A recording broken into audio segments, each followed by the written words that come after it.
Good morning students. DNA nursing coaching के online platform पे मैं शैलेंद्र सिंह आपका हार्दिक स्वागत करता हूं, अभिनंदन करता हूं। आज का क्वेश्चन सेशन स्टार्ट करते हैं आज अपन without wasting a time.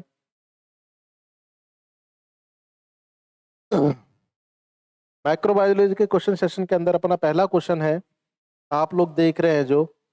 Very good morning Dilip ji, Sonal ji, Khushboo ji, Varsha ji. Very good morning great leader teacher Piyush Bhardwaj ji. अपने नेक्स्ट सेशन के अंदर पीयूष भारद्वाज जी की क्लासेस शुरू होने वाली हैं। क्वेश्चन को देखें सबसे पहले। All the true regarding H. pylori infection except it is gram-positive bacteria, it is eradicated by the triple therapy, produce urease enzyme, causes maltoma tumor. Question का आंसर पुट करें। क्वेश्चन का आंसर पुट करें। Question को ढंग से समझें। Question का answer put करें।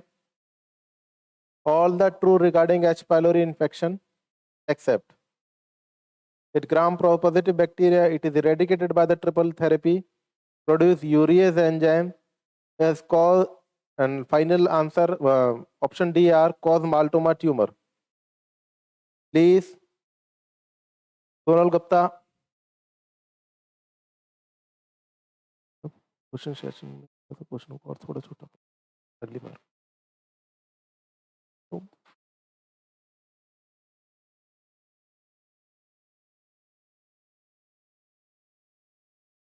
Answer solve. आंसर पुट करें सोनल गुप्ता। Answer D. सभी स्टूडेंट आंसर पुट करें।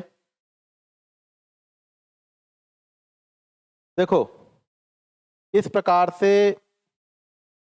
आपके सामने ये क्वेश्चन की फॉर्म है।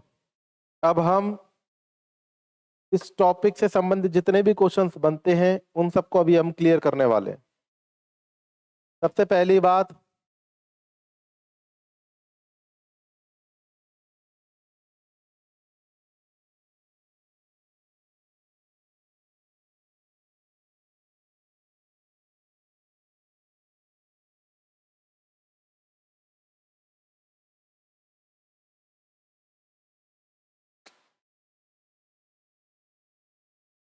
देखिए, अब हम कुछ कंसेप्टों को डिस्कस करते हैं। क्वेश्चन आपने देख लिया, आंसर आप पुट कर लीजिए। इससे संबंधित जो मटेरियल है स्टडी का वो पूरा मैं आपके सामने क्लियर कर रहा हूं। एच पाइलोरी, सबसे पहली बात करते हैं एच पाइलोरी। आप लोगों ने पढ़ा है it's a confirm, it's most common cause, it's a most common cause of peptic ulcer. पहली बात तो इस वाली बात को समझ लीजिएगा, पेप्टिक अल्सर का मोस्ट कॉमन कॉज क्या है। पेप्टिक अल्सर का मोस्ट कॉमन कॉज क्या है, तो आप लोगों को अच्छी तरीके से पता है कि एच पाइलोरी होता है पेप्टिक अल्सर का मोस्ट कॉमन कॉज, और इसका टेस्ट होता है यूरिया ब्रीथ टेस्ट। ये दोनों चीजें आप लोग ढंग से याद रख लें, एग्जाम में डायरेक्ट रिटाइंड क्वेश्चन आता है यूरिया ब्रीथ टेस्ट। दो क्वेश्चन आपके सामने कंफर्म हो रहे हैं कि एच पाइलोरी क्या होता है, the most common cause of peptic ulcer. और दूसरे नंबर पे अगर अपन बोले कि एच पाइलोरी का कंफर्मेटरी टेस्ट क्या होता है, एच पाइलोरी का कंफर्मेटरी टेस्ट क्या होता है, तो आप बोलेंगे यूरिया ब्रीथ टेस्ट होता है। अब बात करते हैं एच पाइलोरी की। किसकी बात करते हैं, एच पाइलोरी की। ये रहा आपके पास में एच पाइलोरी, ये रहा आपके पास में एच पाइलोरी। ये मैं इसकी स्ट्रक्चर ड्रॉ करने की कोशिश कर रहा हूं, ड्राइंग बनाने की कोशिश नहीं कर रहे हैं, स्ट्रक्चर ड्रॉ करने की कोशिश कर रहे हैं। और ये है आपके सामने इसकी हेडलाइंस। ये देखिए क्या बना दिया मैंने, इसको मैं लिखता हूं, ये क्या बना दिया मैंने, गौर से समझिएगा। देखिए, सबसे पहली बात, इस कंडीशन में अपन इसको बोलते हैं फ्लैजिएला। क्या बोलते हैं अपन इसको, फ्लैजिएला। फ्लैजिएला लोकोमोशन ऑर्गेनल्स होता है, गतिमान करने के लिए अंग होता है। किसका, एच पाइलोरी का। किसका, एच पाइलोरी का। एच पाइलोरी क्या है, एच पाइलोरी एक ग्राम नेगेटिव बैक्टीरिया है। एच पाइलोरी क्या है? एक ग्राम नेगेटिव बैक्टीरिया है। और किस शेप्ड का होता है? स्पाइरल शेप्ड का होता है, जो बनाया है मैंने आपके सामने। हर कंटेंट को समझिए, क्वेश्चन पे क्वेश्चन निकलेंगे आपके सामने। एच पाइलोरी क्या होता है? ग्राम नेगेटिव बैक्टीरिया होता है और स्पाइरल शेप्ड का होता है। इस प्रकार की स्ट्रक्चर होती है। फ्लैजियला होता है, लोकोमोशन ऑर्गेनेल्स होता है, जिसके कारण से एच पाइलोरी क्या करता है? गति करता है। नेक्स्ट नंबर पे ये जो येलो कलर की हेडलाइंस बनाई है, इसको बोलते हैं अपन यूरियस सेल। क्या बोलते हैं अपन इसे? Urease cell. ये क्या रिलीज करती है? यूरियस नामक एंजाइम रिलीज करती है। क्या यूरियस नामक एंजाइम को रिलीज करती है। यूरियस नामक एंजाइम को क्या करती है? ये रिलीज करती है। यूरियस नामक एंजाइम को रिलीज करती है। अगर आपके पास क्वेश्चन हो कि रेड कलर भी बता दो सर, तो इसको बोलेंगे अपन म्यूकोपॉलीसैकेराइड लेयर होती है। क्या होती है? म्यूकोपॉलीसैकेराइड लेयर होती है। क्या होती है? म्यूकोपॉलीसैकेराइड लेयर होती है। तो ये आपके सामने क्या है? एच पाइलोरी है। क्या है? एच पाइलोरी है। दो क्वेश्चन बने सबसे पहले। H pylori it is the most common cause of peptic ulcer.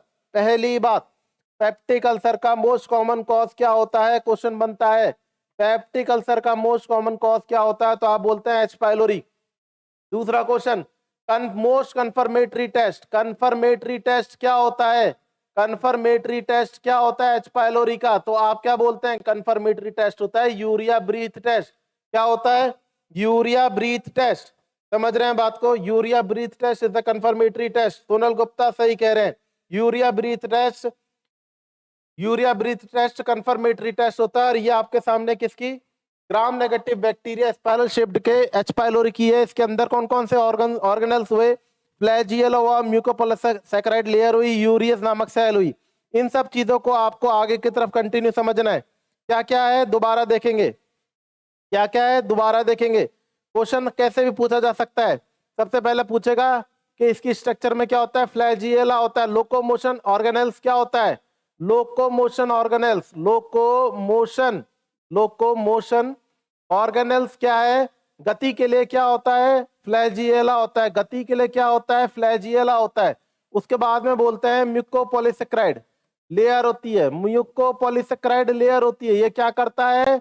एडेंसिव की तरह वर्क करता है। किसकी तरह वर्क करता है? एडेंसिव की तरह। सर समझ में नहीं आया? आप बोल रहे होंगे सर समझ में नहीं आया, तो मैं समझा दूंगा अभी जब इसकी फिजियोलॉजी बताऊंगा। चिपकाने की तरह वर्क करता है। नेक्स्ट नंबर पे क्या बोला मैंने? ऑर्गेनल्स का नाम यूरियस नामक सेल होती है। क्या होती है? यूरियस नामक सेल होती है। क्या रिलीज करती है? यूरियस नामक एंजाइम को रिलीज करती है। यूरियस नामक एंजाइम को क्या करती है? ये रिलीज करती है। ये यूरियस नामक एंजाइम क्या कर देता है? ये यूरियस नामक एंजाइम क्या कर देता है? यूरिया को ब्रेक डाउन करता है। किसमें? अमोनिया में। यूरियस नामक एंजाइम क्या करता है? मेन मैकेनिज्म पे ध्यान दे ऑल डियर स्टूडेंट्स।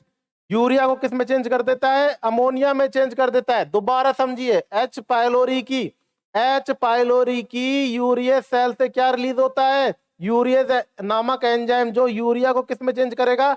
अमोनिया में चेंज करेगा। अब इसका अपन फिजियोलॉजिकल इफेक्ट देख लेते हैं। फिजियोलॉजिकल इफेक्ट में देखेंगे सबसे पहली बात, ये आपके सामने अपन ने ड्रॉ कर रहे हैं किसकी स्ट्रक्चर को? अपन यहां पर ड्रॉ कर रहे हैं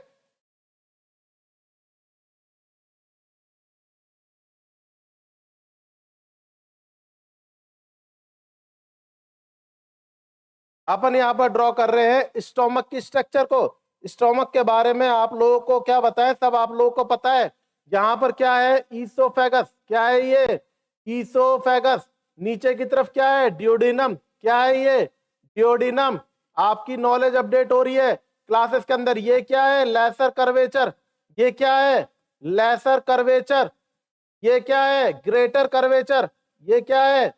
ग्रेटर कर्वेचर। Greater curvature. ये क्या है? फंडस। ये क्या है? ये है फंडस। ये क्या है? ये है बॉडी। ये क्या है? एंट्रम। पाइलोरस। यहां पर क्या पाया जाएगा? Pyloric inspector. Pyloric inspector. Pyloric inspector. ये क्या पाया जाएगा? Cardiac inspector. क्या पाया जाएगा? Cardiac inspector, cardiac inspector. और यहां पर क्या पाया जाता है? ये है ल्यूमन। क्या है ये? ल्यूमन। सर क्या बता रहे हो? समझिए, बस अपनी क्लास पे कंसंट्रेट रहिए, अपनी क्लास पे कंसंट्रेट रहिए, क्योंकि मैं आपको वो चीज बताने वाला हूं जो आपके लिए अत्यंत महत्वपूर्ण है। ये आपका सिर्फ नॉलेज अपडेट कर रहा है। स्टोमक के स्ट्रक्चर के अंदर एनाटॉमिकल लोकेशंस आपको बताने की कोशिश कर रहा हूं, आप धीरे धीरे समझने की भी कोशिश कर रहे हैं, या फिर पढ़ा हुआ तो वो याद करने की कोशिश कर रहे हैं। ये मेरा बताने का उद्देश्य नहीं है। टॉपिक को समझाने से पहले आपको थोड़ा सा उसके एनाटॉमिक कंडीशंस के बारे में पता होना चाहिए। तो ये है आपके सामने ईसोफेगस से बीच में ड्यूडेनम के मध्य में स्टोमक की स्ट्रक्चर, यहां पर पाया जाता है ल्यूमन। इसका अगर अपन ट्रांसफर सेक्शन काटते हैं, गौर से समझिएगा, इसका अगर अपन ट्रांसफर सेक्शन काटते हैं तो कुछ इस प्रकार से आपको देखने को मिलेगा। ये क्या है? ल्यूमन। ल्यूमन के नीचे सबसे पहली सेल, ल्यूमन के नीचे सबसे पहली सेल, इसको बोलेंगे म्यूकोसल लेयर। क्या बोलेंगे अपन इसे? इसे बोलेंगे अपन म्यूकोसल लेयर। म्यूकोसल लेयर के नीचे क्या होगा? म्यूकोसल लेयर के नीचे क्या होगा? तो आप बोल देंगे म्यूकोसल लेयर के नीचे होगा सब म्यूकोसल लेयर। क्या होगा? सब म्यूकोसल लेयर, सब म्यूकोसल लेयर। और सब म्यूकोसल लेयर के नीचे की तरफ क्या होगा? तो आप बोलेंगे मस्कुलरिस एक्सटर्ना। क्या होगा? Muscularis externa, muscularis externa. और इसके नीचे की तरफ क्या होगा? तो आप बोलेंगे ब्लड वेसल। क्या होगा? Blood vessel. क्या होगा? Blood vessel. क्या बात समझ में आ रही है? नहीं आ रही है? अब आपको मेन कॉज समझना है। ये क्या बना रहा हूं आपके सामने? ये बना रहा हूं मैं एक अच्छा सा बैक्टीरिया, ग्राम नेगेटिव बैक्टीरिया, ग्राम नेगेटिव बैक्टीरिया स्पाइरल शेप्ड का। सबको पता है क्या है ये? H pylori. क्या है ये? H pylori. इसका मतलब एच पाइलोरी कहां पर है? गैस्ट्रिक रीजन में। कहां पर है? गैस्ट्रिक रीजन में। समझ में आ रही है बात? एच पाइलोरी, एच पाइलोरी की ये कौन सी सेल होती है? सबको पता है, यूरियस सेल होती है। कौन सी सेल होती है? यूरियस नामक सेल होती है। ये कौन सी सेल है? यूरियस नामक सेल है। और ये यूरियस नामक सेल क्या करेंगी? ये यूरियस नामक सेल यूरियस एंजाइम को रिलीज करेगी। किसको रिलीज करेगी? यूरियस नामक एंजाइम। एज का मतलब होता है कटर, काटने वाला, तोड़ने वाला। किसको एज कर रहा है? यूरिया को एज कर रहा है। यूरिया का प्रेजेंट है आपका, ये रहा आपका यूरिया। कहां पर प्रेजेंट है? स्टोमक में प्रेजेंट है। गौर से समझिएगा स्टूडेंट, यूरिया कहां पर प्रेजेंट है? स्टोमक के अंदर प्रेजेंट है। और इस यूरिया को क्या करेगा? तोड़ेगा। किस में तोड़ेगा? अमोनिया बनाएगा। क्या बनाएगा? अमोनिया। अमोनिया किस प्रकृति का है? क्षार। अमोनिया किस प्रकृति का है? क्षार। तो अमोनिया क्या करेगा? एक ड्रिल की तरह कार्य कर देगा। ड्रिल मतलब छेद करने की तरह कार्य करेगा। और इस प्रकार से ये बैक्टीरिया एच पाइलोरी अंदर की सतह पर जाता जाएगा, अमोनिया रिलीज करेगा, ड्रिल करेगा, अंदर जाएगा। अंदर कैसे जाएगा? फ्लैजियोला के द्वारा गति करता हुआ अंदर जाएगा, और ड्रिल करेगा और अंदर जाएगा, और ड्रिल करेगा और अंदर जाएगा, और लास्ट में जाकर के अंदर ही अंदर जाता जाएगा। और सतह पर जाकर के अपने एडेंसिव के मैकेनिज्म के थ्रू ये अंदर जाकर के क्या करेगा? चिपक जाएगा। म्यूकोपॉलीसैकेराइड लेयर की तरह ये एडेंसिव का वर्क करेगा और चिपक जाएगा। और लास्ट में जाकर के क्या करेगा? पेप्टिक अल्सर को कॉज करेगा। किसको कॉज करेगा? किसको कॉज करेगा? पेप्टिक अल्सर को कॉज करेगा। किसको कॉज करेगा? पेप्टिक घाव कर देगा। क्या कर देगा साहब? घाव कर देगा। कहां पर कर देगा? स्टोमक लाइनिंग पे कर देगा। इसका मतलब गैस्ट्रिक अल्सर को लीड करेगा। किसको लीड करेगा? गैस्ट्रिक अल्सर को लीड करेगा। समझ रहे हैं बात को? गैस्ट्रिक अल्सर को लीड करेगा। तो देखिए अब यहां पर फॉर्म को देखिए, मैकेनिज्म समझ में आई? एच पाइलोरी क्या होता है? एक gram negative spiral shaped bacteria होता है जिसके अंदर फ्लैजियला पाया जाता है, म्यूकोपॉलीसैकेराइड लेयर पाई जाती है और यूरियस सेल पाई जाती है। फ्लैजियला के द्वारा यह गति करता है, यूरियस नामक सेल्स के द्वारा ये यूरियस नामक एंजाइम को रिलीज करता है, जिसके द्वारा स्टोमक में प्रेजेंट यूरिया किसमें चेंज होता है? अमोनिया। अमोनिया क्यों चाहिए? क्योंकि गैस्ट्रिक के अंदर एसिडिक मीडियम होता है, अमोनिया के द्वारा क्षारीय मीडियम जनरेट होता है जो कि ड्रिल मतलब छेद करने का कार्य करता है। किसके अंदर छेद करेगा? गैस्ट्रिक लाइनिंग के अंदर छेद करेगा। छेद करके एंटर करेगा म्यूकोसल में, सब म्यूकोसल में, मस्कुलरिस एक्सटर्नम एंड में जाकर के क्या करेगा? ये एडेंसिव के द्वारा चिपक जाएगा और क्या लीड कर देगा? गैस्ट्रिक अल्सर को कॉज कर देगा। इसलिए ही बोला जाता है, इसलिए ही आपके सामने बोला जाता है कि एच पाइलोरी का कंफर्मेटरी टेस्ट क्या होता है? तो आप बोलते हैं यूरिया ब्रीथ टेस्ट। क्या बोलते हैं आप? Urea breath test. क्यों? क्योंकि इसके अंदर यूरिया का क्या होता है? अपघटन होता है। यूरिया का क्या होता है? ब्रेकडाउन होता है। अब आपको कोई पूछे कि यूरिया का ब्रेकडाउन होगा तो क्या बनेगा? अमोनिया। और इस अमोनिया एल्कालिक नेचर के होने के कारण से ये क्या करता है? गैस्ट्रिक म्यूकस लाइनिंग में ड्रिल करता है और अल्सर को परफॉर्म करता है। गैस्ट्रिक अल्सर कंडीशन कहलाती है। तो आपके सामने सारे के सारे कंटेंट क्लियर हैं। आप इन सब चीजों को एक बार और देख लीजिए कि एच पाइलोरी का most common cause, peptic ulcer का मोस्ट कॉमन कॉज क्या होता है? H pylori. और कंफर्मेटरी टेस्ट क्या होता है? यूरिया ब्रीथ टेस्ट होता है। क्यों? क्योंकि यूरिया किस में ब्रेकडाउन होता है? अमोनिया के अंदर ब्रेकडाउन होता है। यह बात आपको समझनी है, ढंग से समझनी है। अब अपन अपने आते हैं दोबारा से क्वेश्चन के ऊपर। क्वेश्चन को अब आप अपने आप करने की कोशिश करें। कोशिश करें। मैंने कई क्वेश्चंस के आंसर्स को आपके सामने क्लियर कर दिया है। बिल्कुल सही सोनल गुप्ता। देखिए यहां पर आपको क्वेश्चन की फॉर्म समझनी है। क्या समझनी है? देख लीजिएगा। यह कौन सा ट्रू क्वेश्चन है? All are true. ट्रू मतलब सही। Regarding H pylori infection except. कौन सा सही नहीं है यह देखना है। आपको पता है कि यह एक ग्राम नेगेटिव बैक्टीरिया है। टंग में क्या होता है? स्पाइरल शेप्ड होता है। क्या होता है? स्पाइरल शेप्ड होता है। थर्ड नंबर पे it is eradicated bye triple therapy. Triple therapy का मतलब इसका अंदर यह है कि 2 एंटी मैक्रोबायल के द्वारा अगर आप हटा रहे हैं और एक प्रोटॉन पंप इनहिबिटर, इसका मतलब क्या हुआ आपके सामने? मेट्रानिडाजोल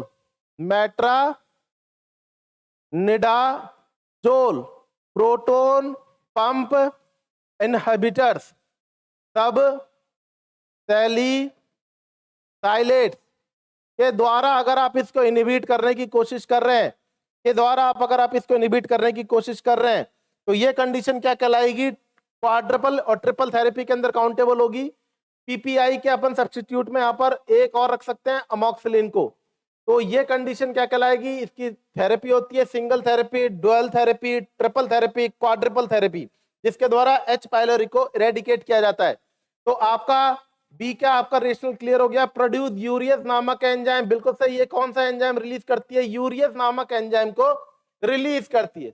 अब पूछते हैं माल्टोमा ट्यूमर को बोलते हैं माल्ट ट्यूमर। क्या बोलते हैं अपन इसको? Malt tumour. माल्टोमा ट्यूमर को क्या बोलते हैं? Malt tumour. आप जल्दी से बताइए माल्ट ट्यूमर की full form. MALT malt tumour. MALT। कोई नहीं सोनल गुप्ता, ये आंसर एकदम परफेक्ट जाना चाहिए। और ये परफेक्ट जब जाएगा जब आपको एक एक चीज क्लियर होंगी। याद रखिएगा इस वाली बात को। माल्ट ट्यूमर टाइम दे दिया है आपको। Mucus associate lymphoid tissue. Mucus associated lymphoid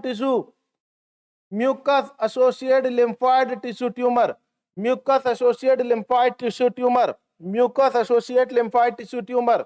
इसका मतलब ये इसको भी करता है, इसको भी करता है, इसको भी करता है, मतलब इसको नहीं करता है। तो आपका आंसर क्या हो जाएगा? आंसर ए हो जाएगा। क्या हो जाएगा?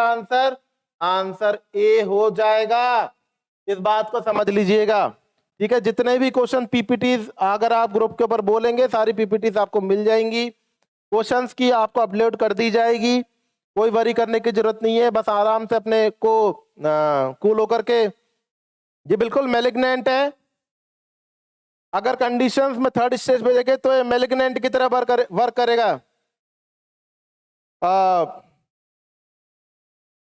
ये टेक्निकल इशू है। मैं एक मिनट अभी देख लेता हूं इस चीज को। मोहम्मद इकबाल सर, अभी आपको अपडेट करा जाएगा इस चीज के लिए।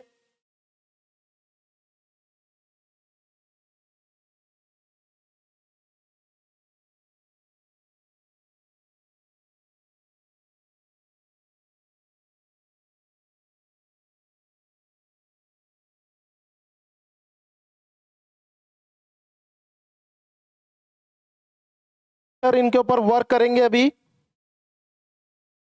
सुनील जांगीड़ जी एक ऐसे स्टूडेंट निकले हैं हमारे जिन्होंने हमसे क्वेश्चन पूछने की जहमत उठाई है कि रूबिन क्लासिफिकेशन का अर्थ क्या होता है। बाकी हमारे जितने भी डियर स्टूडेंट्स हैं इनमें से किसी ने भी यह पूछने की कोशिश नहीं करी कि Rubin classification postmortem post delivery के बाद में देखा जाता है।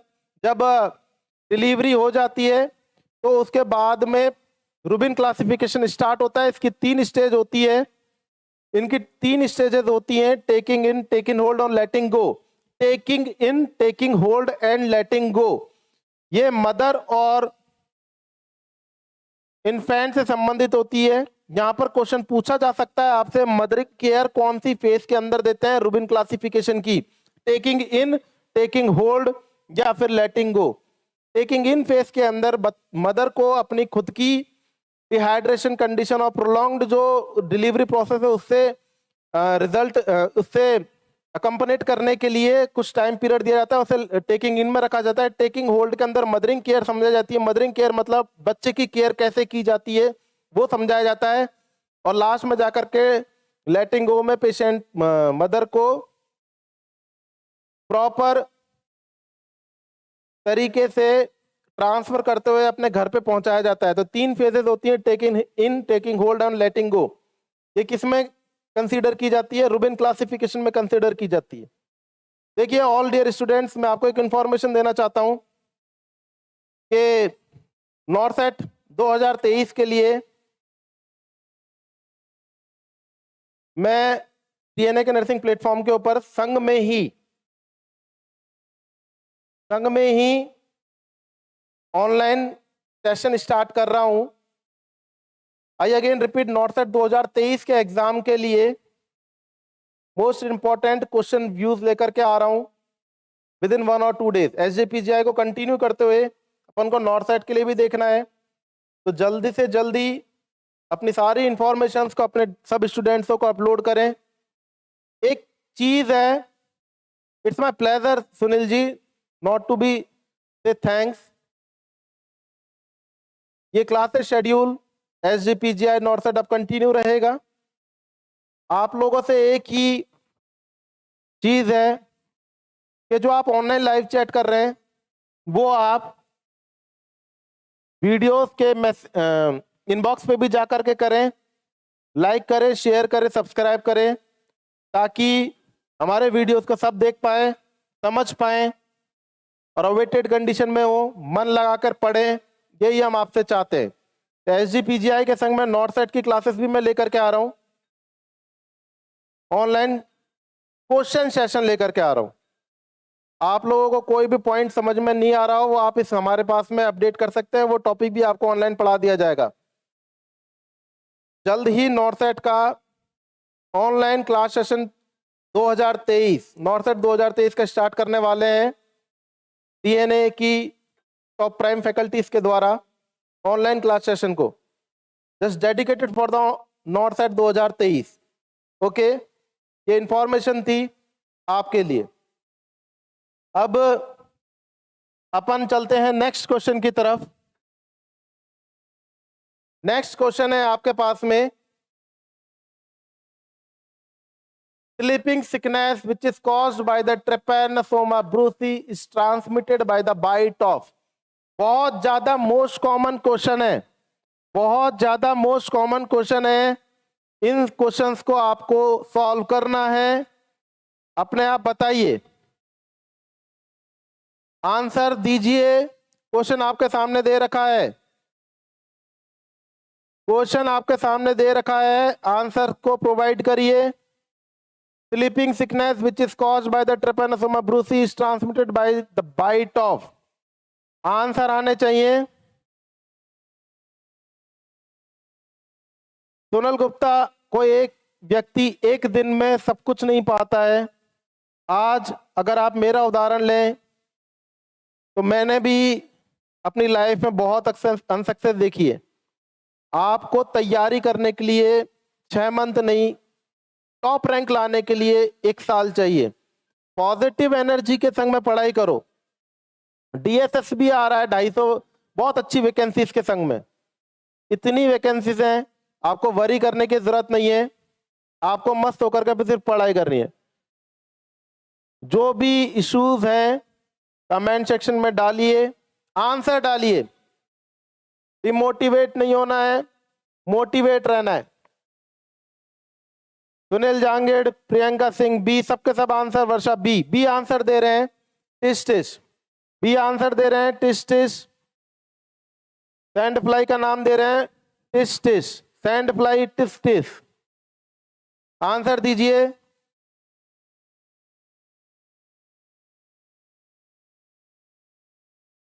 तो यहां पर ये क्वेश्चन का आंसर नो डाउट, इस क्वेश्चन का आंसर नो डाउट क्या रहेगा, इस क्वेश्चन का आंसर नो डाउट रहेगा टिश टिश सैंड फ्लाई। टिश टिश के कारण से स्लीपिंग सिकनेस होती है, इसे अमेरिकन सिकनेस भी कहा जाता है।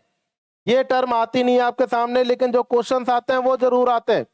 यहाँ पर अगर पूछ ले कि एनाफ्लीज मॉस्किटो, क्या पूछ ले, एनाफ्लीज मॉस्किटो के कारण क्या फैलता है, तो आपको बोलना है मलेरिया फैलता है। क्या बोलना है, मलेरिया फैलता है।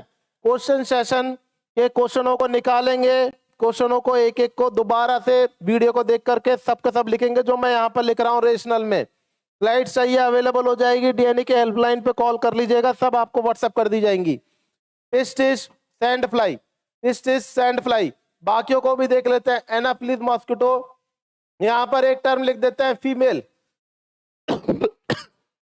यहाँ पर एक टर्म लिख देते हैं फीमेल, एनाफ्लीज मॉस्किटो। अब फीमेल बोला है तो एक और टर्म देख ले, एडिस एजिप्टिस, एडिस एजिप्टिस, एडिस एजिप्टिस, एडिस एजिप्टिस, ये क्या है साहब, मच्छर का नाम है एडिस एजिप्टिस। ये क्या है, मच्छर का नाम है, आपको पता होना चाहिए एडिस एजिप्टिस के कारण क्या क्या होता है, कमेंट में डालिए। एडिस एजिप्टिस मच्छर के काटने से क्या क्या होता है, डालिए। 2 से 3 सेकंड दूंगा लास्ट खींच करके। एडिस एजिप्टिस,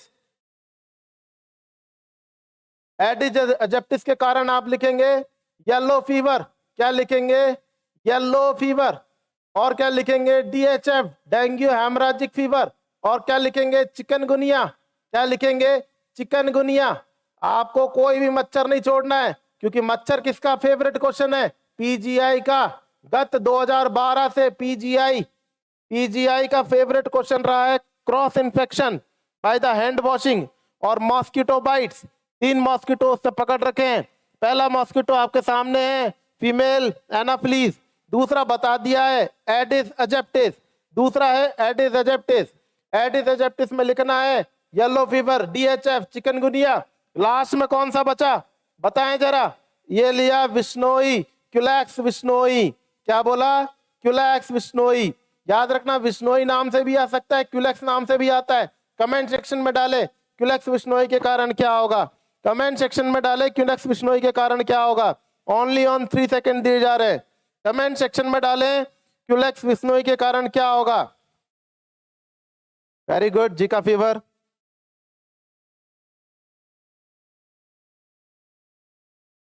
यहां पर आप देख लीजिए, यहां पर जो कॉमनली पूछा जाता है वो जापानीज एन्सेफेलाइटिस के नाम से पूछा जाता है। जापानीज एन्सेफेलाइटिस क्यूलैक्स विश्नोई के कारण होता है। बाकी का वायरल अर्थराइटिस भी ले सकते हैं, वायरल अर्थराइटिस भी आप इसमें आंसर को ले सकते हैं। ठीक है, अगर आपसे पूछे हाउस फ्लाई, जो कॉमन क्वेश्चन होते हैं वो बोल रहा हूं मैं आपको, हाउस फ्लाई, तो आप याद रख लेना टाइफाइड फीवर। आप क्या लिख देंगे, typhoid fever, confirmation typhoid fever, typhoid fever. और यहां पर टिक के आगे लगा दो सॉफ्ट, टिक के आगे लगा दो सॉफ्ट, तो बन जाएगा, क्या बन जाएगा, रिकेट्सियाई, मतलब क्यू फीवर।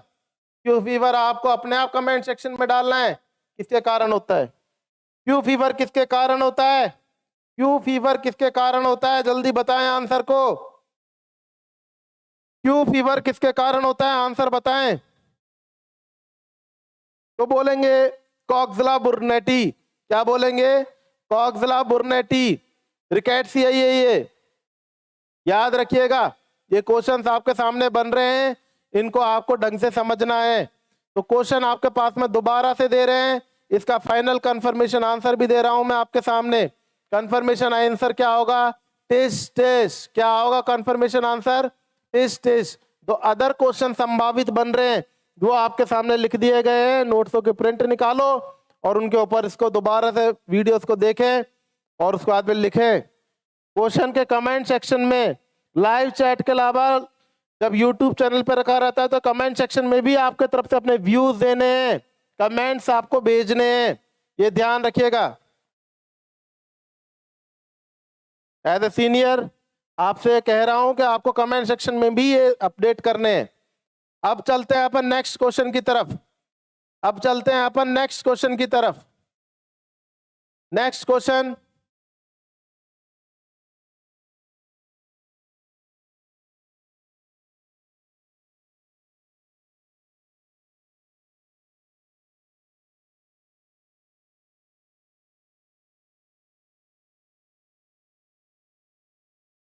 नेक्स्ट क्वेश्चन है आपके पास में amoebic dysentery is caused bye.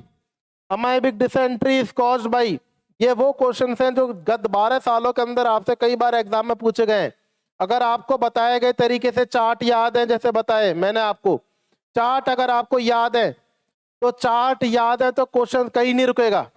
अब ये नहीं पूछ रहा है वो कि प्लाज्मोडियम किस ग्रुप से संबंधित है तो आपने बोल दिया प्रोटोजोआ से। मान लीजिए कि ये क्वेश्चन पूछ ले, कि अमाइबिक डाइसेंट्री किस ग्रुप से संबंधित है, तो आपको आंसर क्या देना है? भाई साहब ये प्रोटोजोआ से संबंधित है। किससे संबंधित है? ये प्रोटोजोआ से संबंधित है। क्वेश्चन बनता जा रहा है, आंसर दीजिए। अमाइबिक डिसेंट्री किससे संबंधित है? Amoebic dysentery which is caused by, answer दीजिए। Very good. Entamoeba histolytica.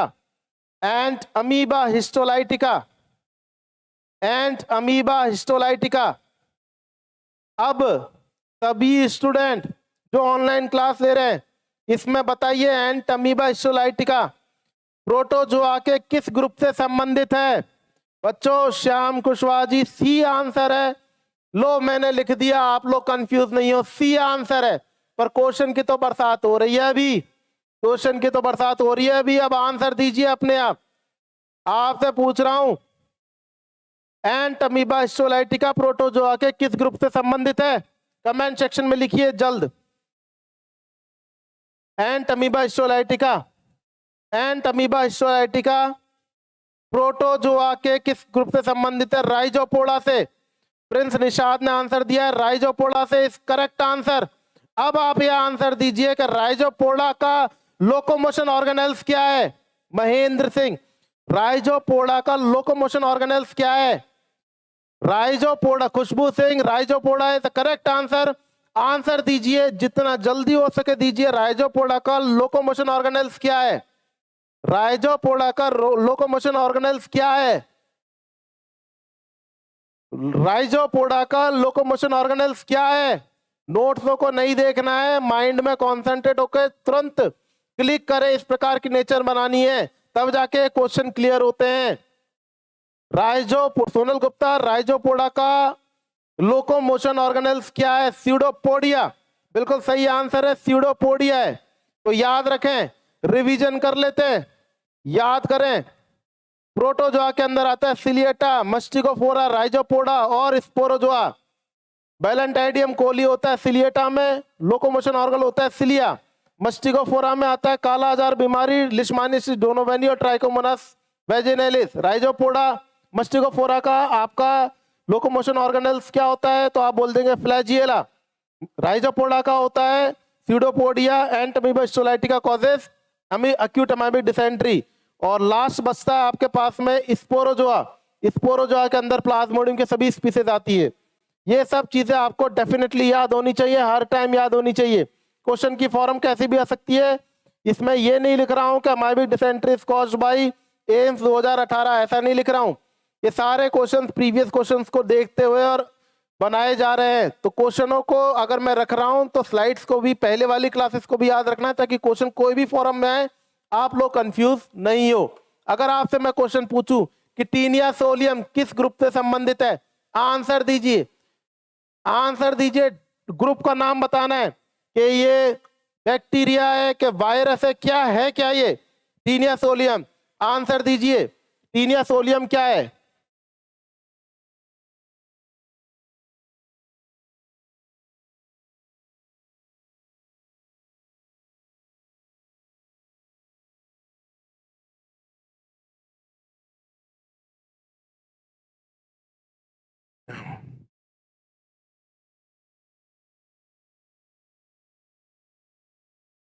बिल्कुल सही, यह एक हेलमिंथीस है।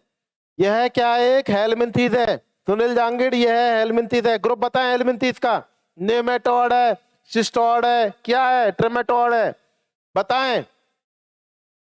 खुशबू Singh, it's not a bacteria, यह हेलमिंथीस ग्रुप का है। मैंने आपको मैंने चार्ट बताए हैं लास्ट क्लासेस में, उनको आप थोड़ा सा देख लीजिएगा। अभी गलती कोई दिक्कत नहीं है, लेकिन क्वेश्चन की फॉर्म को समझने की कोशिश करिए। सोनल गुप्ता, प्रीवियस वीडियोस को देखें, आइडिया हो जाएगा 100%। मैंने ये सब चीजें आपको बता रखी है। सजेशन दे रहे हैं।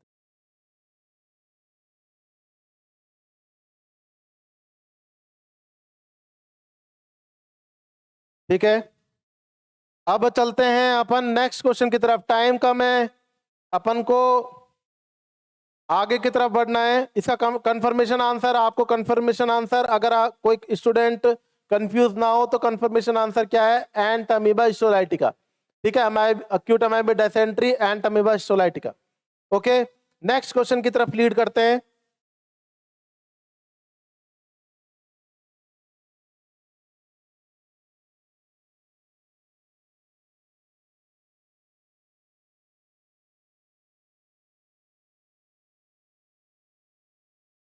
नेक्स्ट क्वेश्चन है आपके पास में, urine sample for culture is collected from. बहुत अच्छा क्वेश्चन है, बहुत अच्छा क्वेश्चन है। देखो कैसे आंसर आते हैं इसके। क्वेश्चन को आप करिए,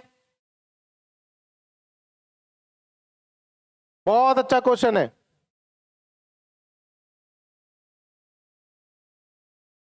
महेंद्र सिंह जी, सुनील जी, आंसर देते हुए mid stream urine.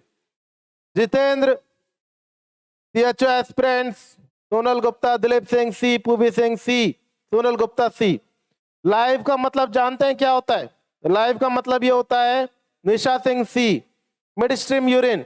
Shyam Kushwaha ji C, बिल्कुल सही चल रहे हो, सी। प्रिंस, जेटी चैनल, देखो सब सी है। अब क्वेश्चन को मैं परफॉर्म कर रहा हूं, बिल्कुल सही है, मिड स्ट्रीम यूरिन। लो, मैंने आपके सामने आंसर दे दिया, मिड स्ट्रीम यूरिन। लेकिन अब तो शुरुआत हो रही है, अब हो रही है शुरुआत। तो सबसे पहली बात, यूरिन एनालिसिस और यूरिन कल्चर में क्या अंतर होता है, जल्दी से बता दे कमेंट सेक्शन में। लाइव क्लास का मतलब ही यही होता है, लाइव क्लास का मतलब ही यही होता है। यूरिन एनालिसिस और यूरिन कल्चर में थोड़ा सा अंतर समझाएं, जो आपको अपडेट करने की कोशिश करे। ज्यादा डॉक्टर नहीं बनना है, बिल्कुल सिंपल तरीके से समझना है। यूरिन एनालिसिस या यूरिन कल्चर में अंतर बताने की कोशिश करें, कमेंट सेक्शन में डालें, लिखें। आराम से टाइम दे रहा हूं 20 सेकंड का, आराम से आंसर लिखें। यूरिन एनालिसिस और यूरिन कल्चर में क्या अंतर होता है, लिखें आराम से।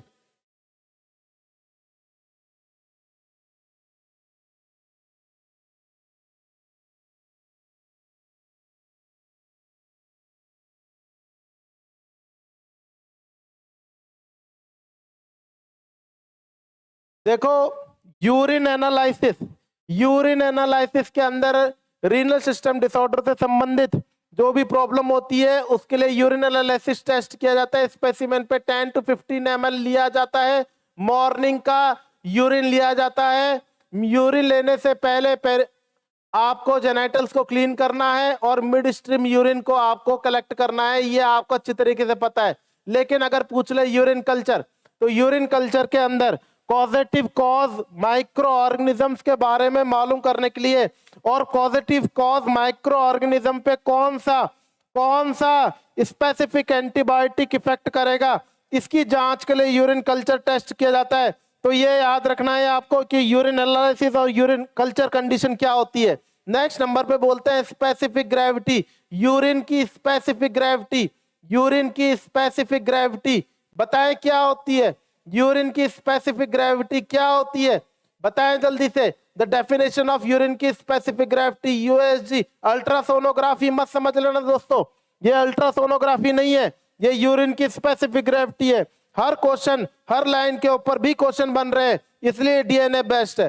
तो आपको याद रखना है ऑनलाइन सेशन का मतलब क्या होता है, जो मैं बोलूं वो ही आपको आंसर में देना है। तो यूरिन की स्पेसिफिक ग्रेविटी क्या होती है, we can recommended 10 seconds for you giving the answer.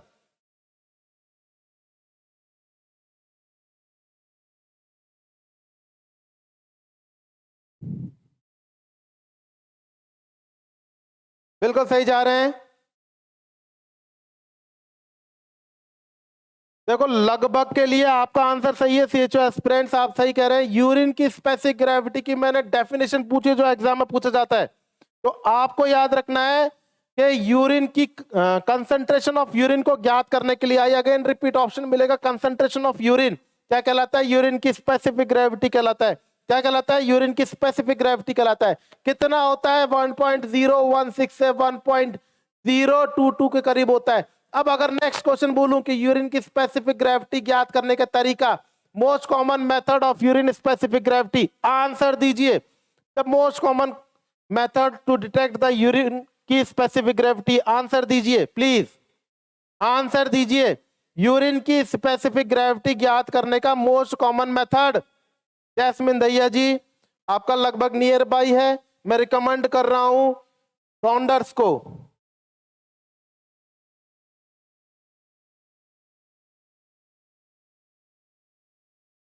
Healthful study यही होती है, मैं क्वेश्चन पूछूं आप आंसर दें। रिफ्रैक्ट्रोमीटर, रिफ्रैक्ट्रोमीटर देखिए किस किस के द्वारा होता है। यूरिन, दोबारा से देख लीजिए, यूरिन की स्पेसिफिक ग्रेविटी, इसको अल्ट्रासोनोग्राफी मत समझ लेना दोस्तों, कल को स्लाइड मिले और यूएसजी को अल्ट्रासोनोग्राफी मत समझ लेना दोस्तों। यूरिन की स्पेसिफिक ग्रेविटी ज्ञात करने के तरीके, यूरिन की स्पेसिफिक ग्रेविटी क्या ज्ञात करने के तरीके, dipstick method, dipstick method, dipstick method, most reliable method, most reliable method refractometer, जैसा हमारे डियर स्टूडेंट्स आंसर दे रहे हैं, रिफ्रैक्टोमीटर, रिफ्रैक्टोमीटर, लास्ट में जाकर के यूरिनोमीटर, लास्ट में जाकर के यूरिनोमीटर। क्वेश्चन आ जाएगा, यूरिन की स्पेसिफिक ग्रेविटी ज्ञात करने के लिए निम्न में से कौन सा तरीका नहीं है। ऑप्शन में डी दे देगा क्रिएटिन क्लियरेंस टेस्ट, ऑप्शन में दे देगा क्रिएटिन क्लियरेंस टेस्ट। तब क्या करोगे, पता होना चाहिए कि यूरिन की स्पेसिफिक ग्रेविटी किस किस के द्वारा ज्ञात करते हैं, dipstick method, most reliable method, refractometer, urinometer, बाकी कोई नहीं है। इस प्रकार से क्वेश्चन आता है, क्वेश्चन को समझने की कोशिश करिए ध्यान से। अगर क्वेश्चन बोले कि यूरिन की स्पेसिफिक ग्रेविटी ज्ञात करने का निम्न में से कौन सा तरीका नहीं है, option A dipstick method, option B refractometer, option C urinometer और option D creatinine clearance test.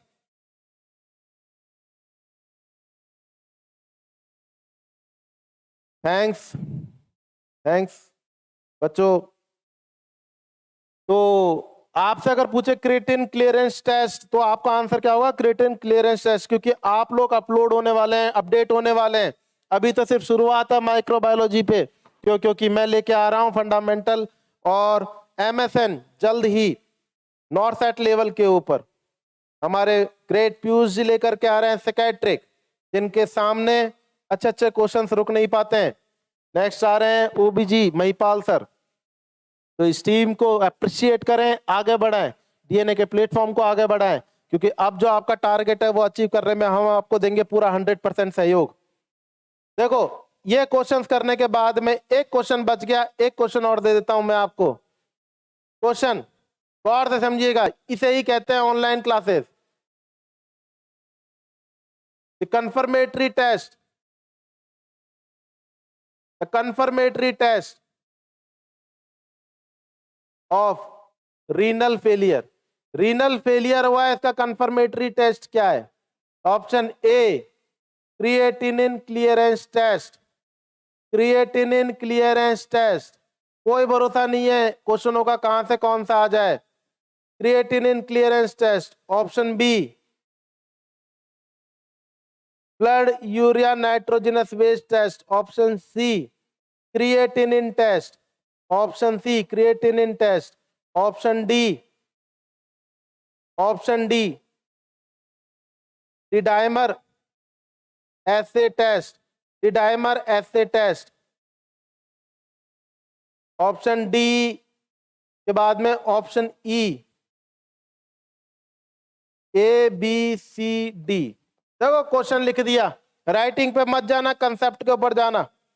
Writing पे मत जाना, कंसेप्ट के ऊपर जाना। क्या कहना चाह रहा हूं, क्वेश्चन दे दिया, क्वेश्चनों में से क्वेश्चन निकालने वाले को जादूगर कहते हैं, समझ रहे हैं। तो क्वेश्चन फिर दे दिया, the confirmatory test of renal failure, creatinine clearance test, BUN option B है, ब्लड यूरिया नाइट्रोजनस बेस तीसरा है, क्रिएटिनिन टेस्ट चौथा है, डिडाइमर assay test, D-dimer assay test पांचवा है, ABC पांचवा है, ABC। Poovi Singh option A, Shivliya Singh, J John C, Sonal Gupta serum creatinine, serum creatinine, ये एस्पिरेंट्स क्रिएटिनिन। देखिए आप लोगों के सबके आंसर एवरेज बिल्कुल सही है, आप सबको एवरेज आंसर बिल्कुल सही है। आंसर इज क्रिएटिनिन, क्योंकि आपको लॉजिक पता होना चाहिए, कई बार एग्जामों में आया हुआ है पेपर में। याद रखिएगा जब 50% किडनी डैमेज होती है तब क्रिएटिनिन की वैल्यू बढ़ना शुरू होती है। जब 50% किडनी डैमेज होती है तब क्रिएटिनिन की वैल्यू बढ़ना शुरू होती है। BUN तो प्रोटीन खाद्य पदार्थों को ज्यादा खाने से भी BUN बढ़ जाता है। तो याद रखिएगा कि क्रिएटिनिन कब बढ़ेगा, जब 50% किडनी डैमेज हो जाएगी। याद रखिएगा। निशा सिंह जी बोल रहे हैं क्रिएटिनिन टेस्ट बिल्कुल कंफर्मेटरी आंसर है। अब क्वेश्चनों से मैं पूछने की कोशिश करूं। पहला क्वेश्चन, क्रिएटिनिन की वैल्यू बताओ। पहला क्वेश्चन, क्रिएटिनिन की वैल्यू बताओ। पहला क्वेश्चन, क्रिएटिनिन की वैल्यू बताओ। तो फिर BUN को छोड़ देते हो, BUN की भी बता दो। और उसके बाद में क्रिएटिनिन क्लियरेंस टेस्ट के बारे में भी बताओ। 3 क्वेश्चंस आपके सामने ओरिजिनेट हो रहे हैं, जल्दी से बताओ, जल्दी से बताओ।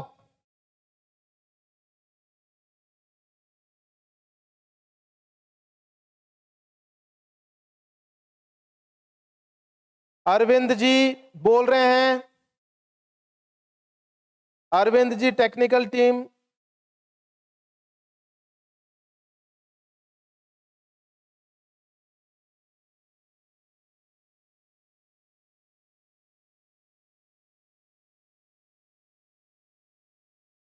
प्रवीण बानो, प्रियंका सिंह, एक अपने सुनील जहांगीर।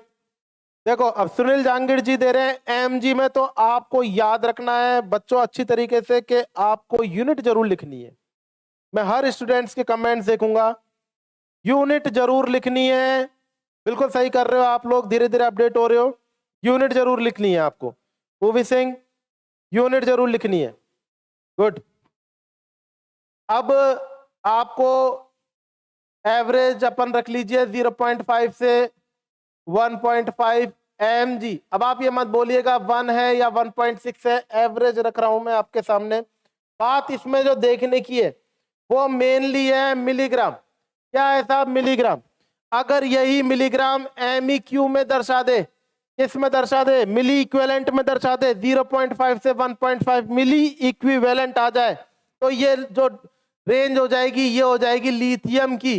किसकी हो जाएगी, लिथियम की हो जाएगी। तो ध्यान रखिएगा, मिलीग्राम है तो क्रिएटिनिन है, मिलीग्राम है तो क्रिएटिनिन है, और मिली इक्विवेलेंट है तो क्या हो जाएगा, लिथियम हो जाएगा। क्या हो जाएगा, लिथियम हो जाएगा। नेक्स्ट नंबर पर BUN 8 से 21 mg/dl। घबराने की जरूरत नहीं है। आप लोग ये ना सोचे कि आंकड़ों में अंतर है।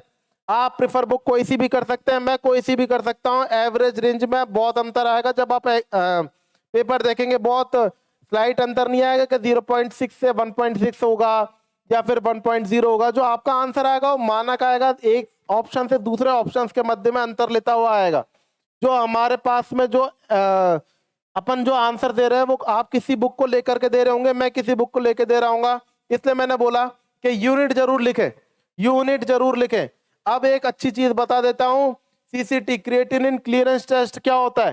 Creatinine clearance the ability of the kidney, यह किडनी की एक सामर्थ्य क्षमता है।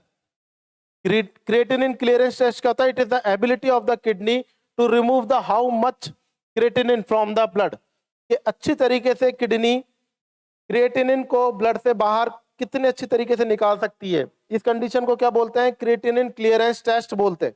तो ये आपके सामने क्वेश्चनों का सिलसिला कंटिन्यू है और ये आपने क्वेश्चन इस समय आपके क्लियर कर दिया है।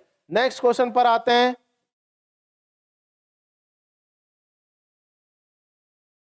The causative organism of tuberculosis, the causative organism of tuberculosis, no doubt, जल्दी से आंसर दीजिए, यहां पर टाइम नहीं खराब करना है सिंगल परसेंट भी। क्वेश्चन अच्छा है इसलिए बोल रहा हूं।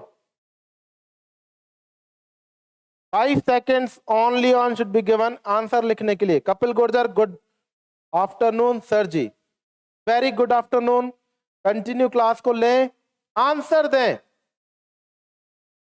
कपिल सर आंसर की जरूरत है। Praveen Bano answer B, Praveen Bano answer B, चलो बहुत अच्छा आंसर। स्पेशल क्वेश्चन दे रहा हूं, स्पेशल क्वेश्चन दे रहा हूं आपके सामने। स्पेशल क्वेश्चन क्या है? मैनस्टॉक्स टेस्ट, मैनटॉक्स टेस्ट।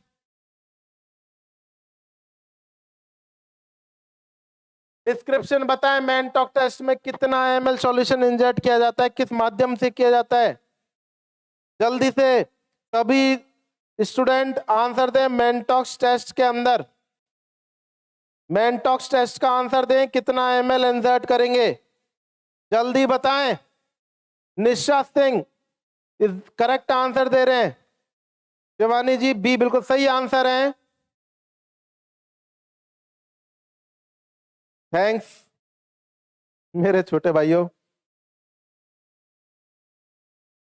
प्रिंस निशाद जी का एक कमेंट सेक्शन है, WhatsApp group link is not working sir, just आप इनको अपडेट करें हैं, ग्रुप में जोड़ें, जो भी डिमांड हो सारी पूरी करें। कपिल गुर्जर सर ने बिल्कुल आंसर दिया है 0.1 ml, 0.1 ml बिल्कुल सही आंसर है।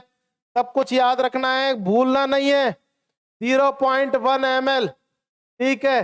पीपीडी, पीपीडी, पीपीडी मतलब purified protein derivative, 0.1 ml purified protein derivative, inner aspect of four arm, inner aspect of four arm, inner aspect of four arm, inner aspect of four arm, कहां पर? Inner aspect of four arm. Result interpretation 48, 24 से 48 घंटे, कई बार confusion देगा। 48 से 72, 24 से 48, confusion में घूम जाओगे, कंफ्यूज नहीं होना है। डीएनए आपके साथ में, कंफ्यूजन नहीं होना है। ढंग से तरीके से आंसर को, क्वेश्चन को समझिए और आंसर देने की कोशिश करें। आपके पास में नेक्स्ट नंबर पे अगर पूछ ले कि 24 से 48 करेक्ट मानेंगे, 48 से 72 मानेंगे करेक्ट, तो आपको कंफ्यूज नहीं होना है, डेफिनेटली 48 की रेंज पर जाना है, 24 पे नहीं जाना है, 48 की रेंज पर जाना है। कंफ्यूजन क्रिएट नहीं करें, डीएनए के ऑनलाइन प्लेटफॉर्म आपके पूरी तरीके से संग में 48 से 72 घंटे के ऊपर आपको जाना है। रिजल्ट इंटरप्रिटेशन याद करने, रिजल्ट इंटरप्रिटेशन याद रखने हैं आपको। 5 mm पर क्या होगा, 10 mm पर क्या होगा, 15 mm पर क्या होगा, नेगेटिव होगा, पॉजिटिव होगा, सस्पाइशियस होगा, सब कुछ याद रखना है आपको।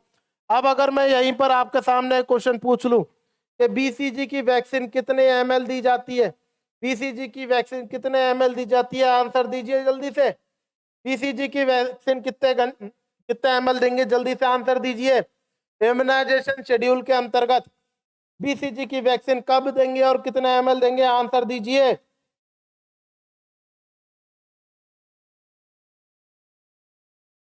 बिल्कुल, सस्पाइशियस किस पे रखेंगे जैस्मिन, अपडेट द आंसर।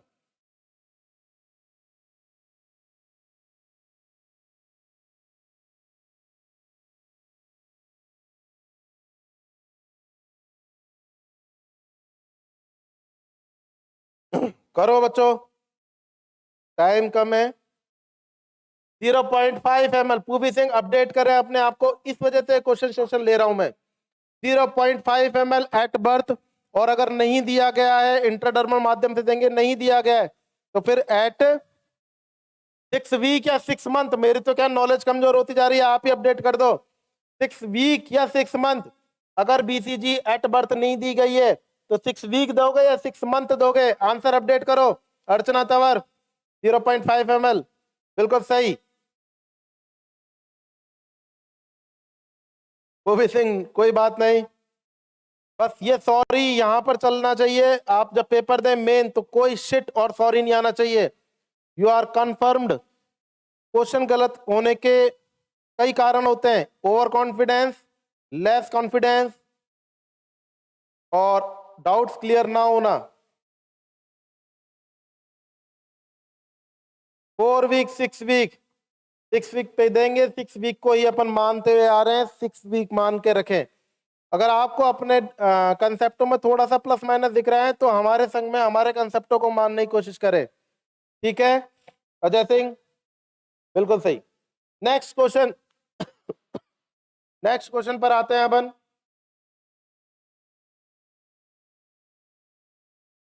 देखिए क्वेश्चन आया, बहुत सिंपल क्वेश्चन। नेक्स्ट क्वेश्चन है, विच of the following is the father of microbiology? Which of the following is the father of microbiology? Which of the following is the father of microbiology?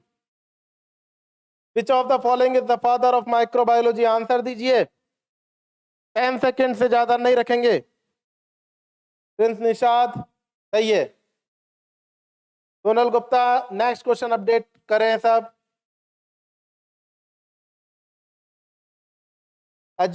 एक तो यार अपने जो है ना ये नाम है ना, मेरे को ओरिजिनल दिखाया करो, इतना एजुकेशनल। मेरे को पता है मेरे डियर स्टूडेंट्स यहाँ पर नाम है एजुकेशनल, वीडियोस कैसे बोलूंगा यार, है? तो बच्चों नाम भी लिखा करो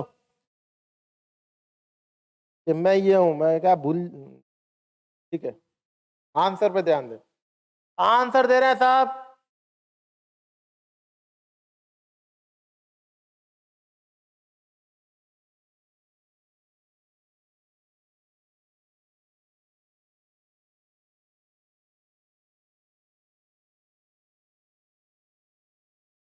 ए,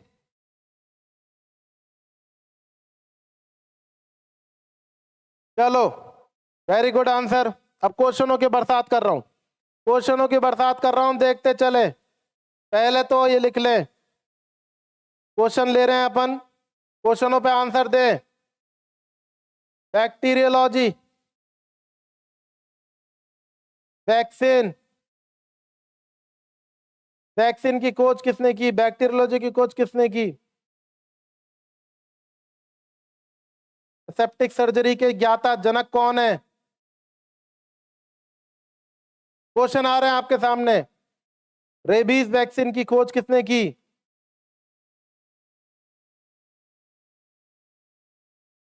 माइकोबैक्टीरियम ट्यूबरक्लोसिस की खोज किसने की?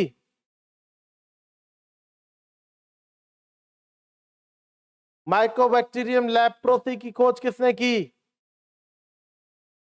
पेनिसिलिन की खोज किसने की? स्ट्रेप्टोमाइसिन की खोज किसने की? ये वो ही लिख रहा हूं जो पेपर में कई बार आए हुए हैं। डीएनए की खोज किसने की? महिपाल सर मत दे देना आंसर। डीएनए की खोज किसने की? महिपाल सर आंसर मत दे देना। रेस्पेक्ट अपनी जगह पर है। डीएनए यहाँ पर डीऑक्सीराइबो न्यूक्लिक एसिड की बात कर रहा हूं। डीएनए की खोज किसने की? डबल हेक्सिकल जो चैन स्ट्रक्चर होती है इसकी खोज किसने की? आंसर दीजिए, एक एक लिख करके आंसर दीजिए। बिल्कुल सही।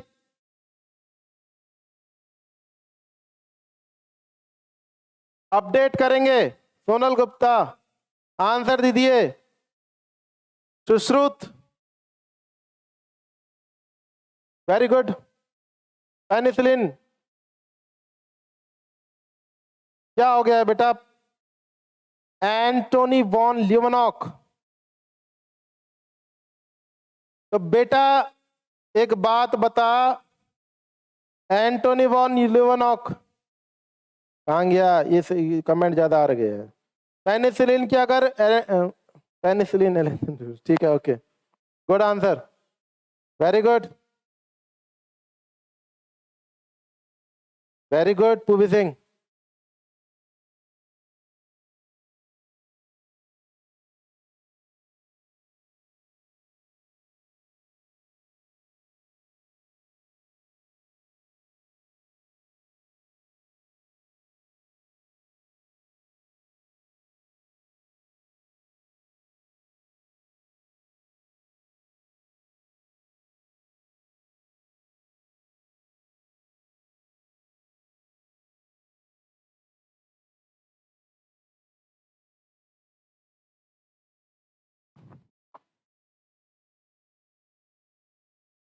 दीजिए आंसर, प्रत्येक स्टूडेंट आंसर देंगे।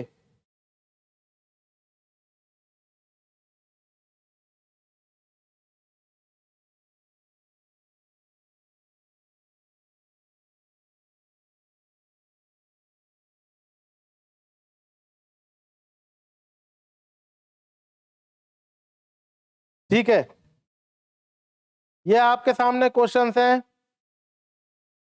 आंसर दे देते हैं, क्वेश्चन का आंसर दे देते हैं।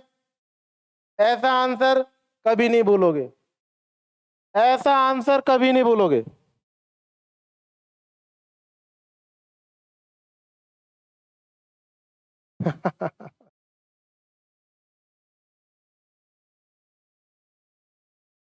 बच्चों कॉन्सेंट्रेट रहना, पढ़ाई में मन लगाना।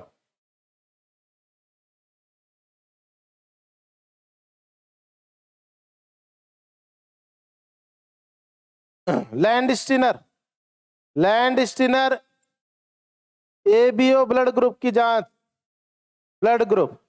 Antony van Leeuwenhoek, Antonie van Leeuwenhoek microscope, microscopy की जनक कौन है? Antonie van Leeuwenhoek. अब कई बार एग्जाम में इलेक्ट्रॉन माइक्रोस्कोपी भी पूछा जाने वाला है, इलेक्ट्रॉन माइक्रोस्कोपी पूछा जाने वाला है, इलेक्ट्रॉन माइक्रोस्कोपी। तो सब स्टूडेंट करके आ जाएंगे एंटोनी वॉन ल्यूवेनॉक। नहीं, एंटोनी वॉन ल्यूवेनॉक माइक्रोस्कोप और इलेक्ट्रॉन माइक्रोस्कोपी। आंसर दीजिए, electron microscopy. Only on 3 second, only on 3 second. उठा के बोल दो क्लास। तो आप यहां पर आंसर देंगे Knoll, Knoll and Ruska, Knoll and Ruska, Knoll and Ruska, Knoll and Ruska. याद रखिएगा, कई बार एग्जाम में आया हुआ है, कई बार एग्जाम में आया हुआ है, इस वाली बात को याद रखिएगा।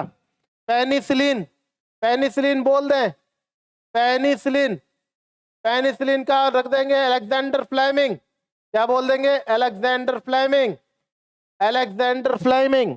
Penicillin Alexander Fleming, penicillin Alexander Fleming. तो पूछ लो स्ट्रेप्टोमाइसिन, जो 8th क्रेनियल नर्व को तोड़ देती है, ऑटोटॉक्सिक होती है। स्ट्रेप्टोमाइसिन, स्ट्रेप्टोमाइसिन ऑटोटॉक्सिक ड्रग है, स्ट्रेप्टोमाइसिन, स्ट्रेप्टोमाइसिन। इसकी खोज किसने की? तो वॉक्समैन ने। किसने की? वॉक्समैन ने। याद रखना, जैसे मेरे को याद रहते हैं वैसे ही आपको याद रहने चाहिए, जैसे मुझे याद रहते हैं वैसे आपको याद रहने चाहिए। इन दोनों के बारे में थोड़ा सा ध्यान रखो। यह हो गया माइक्रोबायोलॉजी के जनक। Microbiology is the initial first branch of medical sciences. Microbiology is the initial first branch of medical sciences. Microbiology की खोज किसने की? तो बोलेंगे लुईस पास्चर। उसके बाद में बैक्टीरियोलॉजी की खोज किसने की? तो बोलेंगे रॉबर्ट कॉच। याद रहेगा नहीं रहेगा?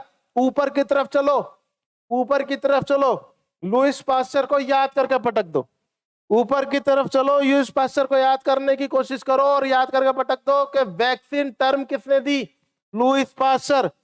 माइक्रोबायोलॉजी टर्म किसने दी? Louis Pasteur. Live attenuated vaccine कौन किसने दी? लाइव एटीन्यूटेड वैक्सीन किसने दी? फिर बोलोगे लुईस पास्चर, बार बार लुईस पास्चर। स्टरलाइजेशन की टेक्निक्स किसने दी? स्टरलाइजेशन की टेक्निक किसने दी? Louis Pasteur. Hot air oven की जनक कौन है? Louis Pasteur. अगर पूछे हॉट एयर ओवन के जनक कौन है तो बोलेंगे Louis pasture.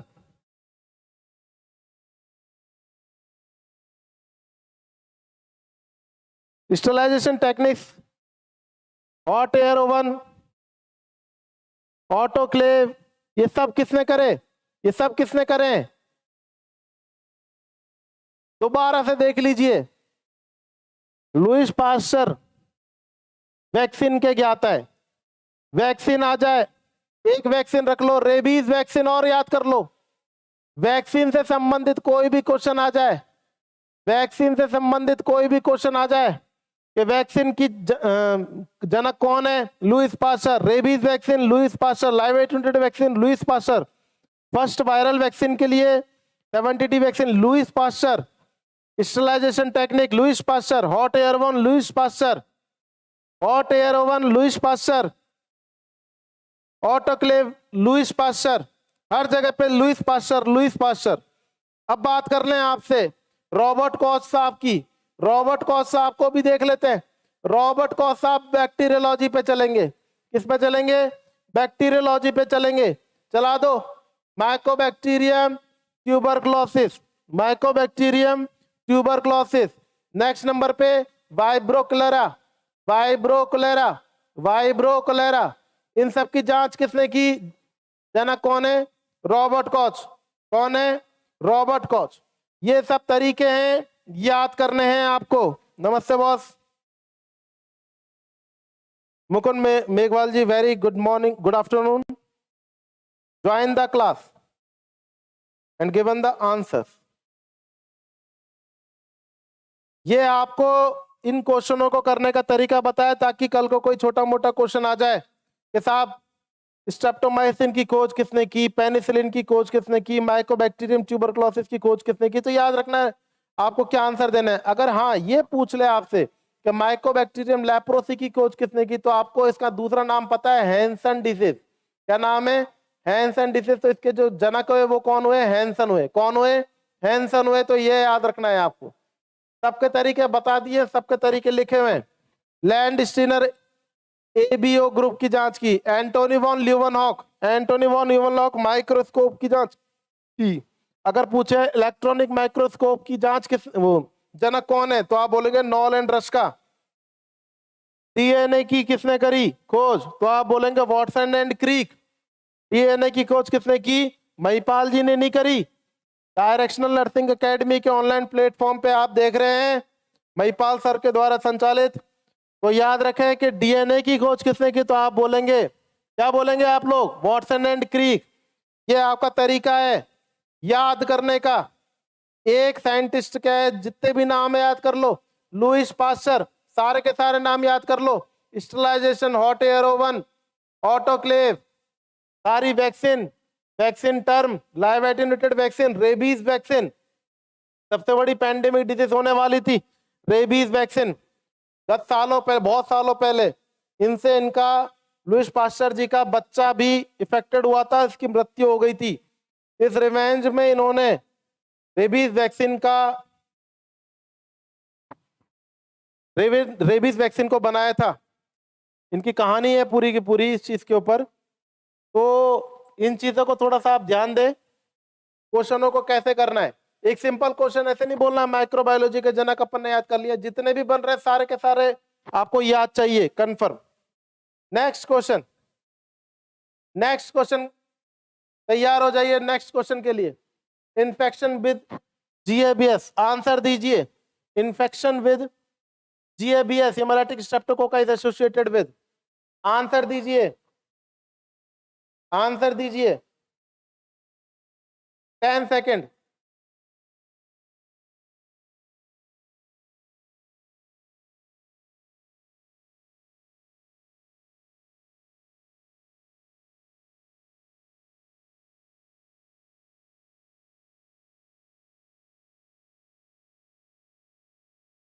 Answer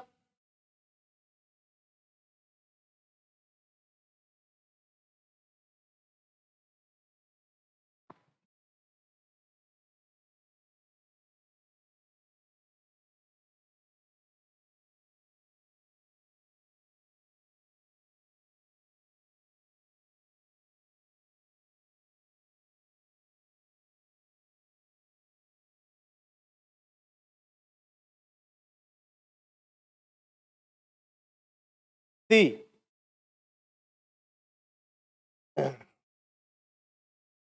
mister Ankit Garg, मैं आपके सामने कुछ भी नहीं हूं। आप मेरी क्लास के अंदर ज्वाइन करें इसके लिए बहुत बहुत धन्यवाद। आप ग्रेट डॉक्टरेट डिग्री से उपाधित मिस्टर अंकित गर्ग अपने ग्रुप पे आए हैं। इनके लिए मैं खुद इन्होंने मेरे को जिंदगी में बहुत कुछ जीना सिखाया है। मैं तो कुछ नहीं हूँ सर, मैं आपसे बहुत कुछ सीखा हूँ लाइफ के अंदर। आप मेरे ऑनलाइन प्लेटफॉर्म पे इसके लिए बहुत बहुत धन्यवाद अंकित सर। ठीक है, तो यहाँ पर अगर आपके पास में इन्फेक्शन विद द GABS, तो अब इसका आंसर आप लोगों ने दे दिया है रोमैटिक फीवर। तो यहाँ पर अपन आगे की तरफ देखते हैं। देखो गौर से समझिएगा कंटेंट को। GABS अगर कभी भी आता है, GABS कभी भी आता है, group A beta GABS, group A beta haemolytic streptococci, अगर ये कभी भी आता है तो बीमारी को कौन कौन सी लेकर के आएगा, याद रखना। रोमैटिक फीवर, क्या किस बीमारी को लेकर के आएगा? रोमैटिक फीवर को लेकर के आएगा। किसको लेकर के आएगा? रोमैटिक फीवर को लेके आएगा। और किसको लेके आएगा? ग्लोमेरुलोनेफ्राइटिस को लेके आएगा। किसको लेके आएगा? ग्लोमेरुलोनेफ्राइटिस को लेकर के आएगा। और किसको लेके आएगा? एंडोकार्डाइटिस को लेकर के आएगा। और किसको लेके आएगा? एंडोकार्डाइटिस को लेकर के आएगा। क्वेश्चन पे क्वेश्चन बनेंगे, ध्यान रखिएगा। GABS, group A beta haemolytic streptococci, group A beta haemolytic streptococci 3 major cause करता है, रोमैटिक फीवर, ग्लोमेरुलोनेफ्राइटिस और एंडोकार्डाइटिस। दोबारा से समझ लीजिए, रोमैटिक फीवर, ग्लोमेरुलोनेफ्राइटिस और एंडोकार्डाइटिस। कोई डाउट नहीं होना चाहिए आपको, बिल्कुल क्लीन सही लिख रहे हैं सुनील जी, फेवरेट स्टूडेंट है आप। Rheumatic fever, glomerulonephritis and endocarditis, ये तीनों कॉज होते हैं। यहां पर आप याद रखिएगा, अगर किसी पेशेंट को लास्ट 6 मंथ के अंदर टॉन्सिलाइटिस, साइनसाइटिस या अपर रेस्पिरेटरी ट्रैक में इंफेक्शन है, तो वो भी रिस्क फैक्टर किसका लीड करेगा? ग्लोमेरुलोनेफ्राइटिस का और एंडोकार्डाइटिस का। ये क्वेश्चन की फॉर्म में समझने की कोशिश करो। नए स्टूडेंट जो अपने प्लेटफॉर्म पे जुड़ रहे हैं, मैं आपको क्वेश्चनों में से क्वेश्चन निकालने की ट्रिक समझाने की कोशिश कर रहा हूं। Group A beta haemolytic streptococci 3 को लीड करता है, जो आपके एग्जाम की दृष्टि से बहुत ज्यादा महत्वपूर्ण है। रोमैटिक फीवर, ग्लोमेरुलोनेफ्राइटिस और एंडोकार्डाइटिस। रोमैटिक फीवर, ग्लोमेरुलोनेफ्राइटिस और एंडोकार्डाइटिस, ये 3 आप लीड कर रहे हैं। ये GABS को लीड करेगा, ये याद रखिएगा। अब मैं आपको दे रहा हूं क्वेश्चन। अब मैं आपको दे रहा हूं क्वेश्चन। क्वेश्चन को देखिएगा। इसका आंसर, अगर आपकी क्यूरियोसिटी हो रही हो इसका आंसर क्या होगा, तो ये रहा इसका आंसर, रोमैटिक फीवर। क्या होगा इसका आंसर? रोमैटिक फीवर, याद रखिएगा। अब मैं आपके सामने दे रहा हूं question.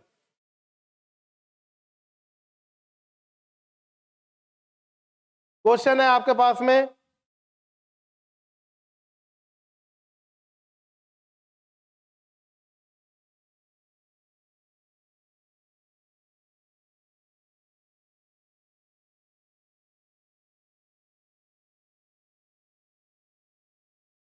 Comedones, कॉटिलिडोन्स,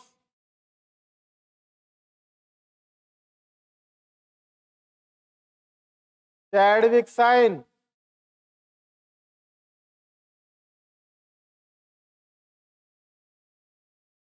ट्वेस्टेक sign,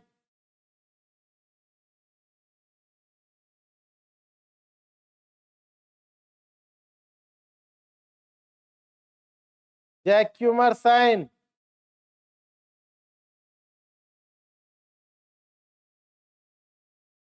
Janeway sign,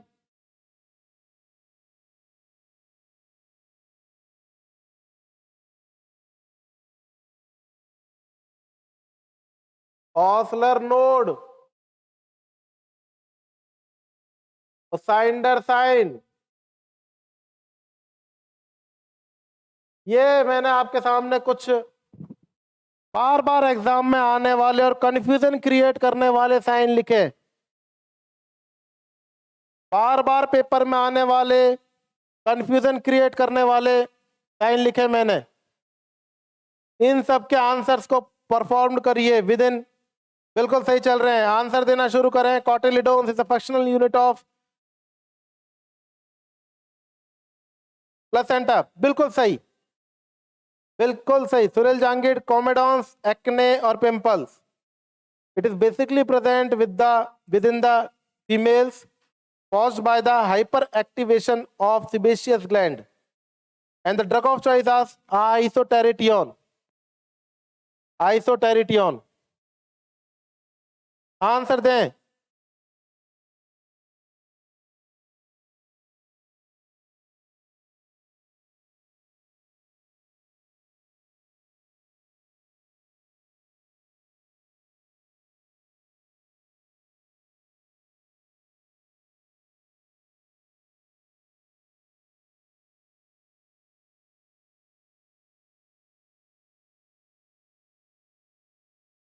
jasmine Dahiya, comedones is black heads pimple. देखिए मैं फिर कह रहा हूं, बिल्कुल सही आंसर है। मैंने आपको एक और चीज बताई, इसको आपको अपने नोट्सों में मेंटेन करना है जब आप इन क्वेश्चंस को दोबारा से लिखेंगे हर चीज को। कॉमेडॉन्स, कॉमेडॉन्स is a is just like a acne condition. It is basically present within the females caused by the presence of menstruation cycle and also the hyperactivation of sebaceous gland, which causes excessive sebum production, and that cause acne present. And acne का medical terminology है comedons and drug of choice है isotretinoin. Chadwick sign, net पे search करके answer दे रहे हो क्या? Sign, sign तो हाइपोकैल्शियमिया में, Chadwick sign bluish discolouration of vagina, bluish discolouration of vagina, बिल्कुल सही जा रहे हैं। और स्टूडेंट आंसर क्यों नहीं दे रहे? सभी स्टूडेंट आंसर दे, गूगल पे सर्च न करें आंसरों को, गूगल पे सर्च ना करें आंसरों को, गूगल पे तो सर्च करें डीएनए कोचिंग को, गूगल पे सर्च करें सिर्फ डीएनए कोचिंग को, गूगल पे सर्च करें डीएनए का ऑफलाइन बैच कब स्टार्ट हो रहा है।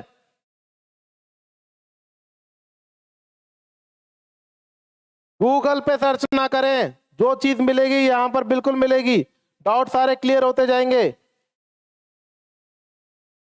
ऑसाइंडर sign is the lateral fornix पे पल्सेशन फील होना। तो आंसर दे दो महेंद्र जी, ऑसलर नोड, इसलिए लिखे गए हैं ये, बिल्कुल सही है। Chadwick and Jacquemier sign may be नहीं, you are to be confirm, आपको कंफर्म होना चाहिए। चैडविक और जैक्यूमर साइन सेम है, कोई कंफ्यूजन नहीं है, कंफ्यूजन क्रिएट ना करो, कंफ्यूजन नहीं हो इसलिए तो सब कुछ बराबर में लिख रखा है मैंने। इनको एक साथ लिखने का कारण क्या है? मे बी नहीं, कंफर्म आंसर आना चाहिए। बिल्कुल आप सही कर रहे हैं, आपके जो कंफ्यूजन है उनको हटाने के लिए ही मैं ये चीज लिख रहा हूं एक साथ। देख लीजिए, ये आपके पास में कॉमेडॉन्स, कॉमेडॉन्स किसमें? एक्ने वल्गैरिस में प्रेजेंट है, किसमें? एक्ने वल्गैरिस में प्रेजेंट है। और ड्रग ऑफ चॉइस है आइसोटेरिटियोन। ड्रग ऑफ चॉइस क्या है? आइसोटेरिटियोन। ड्रग ऑफ चॉइस क्या है? Isotretinoin. Cotyledons is a functional unit of placenta, cotyledons is a functional unit of placenta. Chadwick sign, bluish discolouration of vagina, bluish discolouration of vagina. उसके बाद में Chvostek sign, hypocalcaemia. Jacquemier sign same, bluish discolouration of vagina. Janeway sign, इन दोनों के लिए मैंने ये चीजें लिखी है। जेनेवे साइन और ऑसलर नोड किस में देखने को मिलेंगे? तो आप याद रखिएगा, ये दोनों देखने में मिलेंगे एंडोकार्डाइटिस में। किस में देखने को मिलेंगे? एंडोकार्डाइटिस में। ये आप समझिए, कई बार पेपर में आता है। एंडोकार्डाइटिस का क्लासिकल साइन होता है, एंडोकार्डाइटिस का क्लासिकल साइन होता है, एंडोकार्डाइटिस का क्लासिकल साइन होता है ऑसलर नोड और जेनेवे साइन, ऑसलर नोड और जेनेवे साइन, ऑसलर नोड और जेनेवे साइन। अर्थ निकालें अपने आप, समझने की कोशिश करें कि ऑसलर नोड क्या होता है, जेनेवे साइन क्या होता है। होमवर्क है आप लोगों के लिए, ऑसलर नोड क्या होता है, जेनेवे साइन क्या होता है, होमवर्क है आप लोगों के लिए। आज का क्वेश्चन, आज का क्वेश्चन, आज का क्वेश्चन,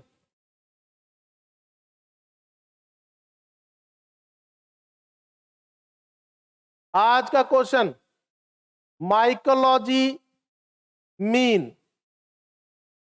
ये क्वेश्चन कई बार आपके पास में कंफ्यूजन क्रिएट करेगा। माइकोलॉजी और फाइकोलॉजी किसे कहते हैं? माइकोलॉजी और फाइकोलॉजी किसे कहते हैं? ये कई बार क्वेश्चन आता है। गूगल करके आंसर देने का टाइम नहीं रहता है, क्योंकि एग्जाम में आपको मोबाइल नहीं मिलता है। गूगल करना है तो किसको करना है? सिर्फ डीएनए कोचिंग को।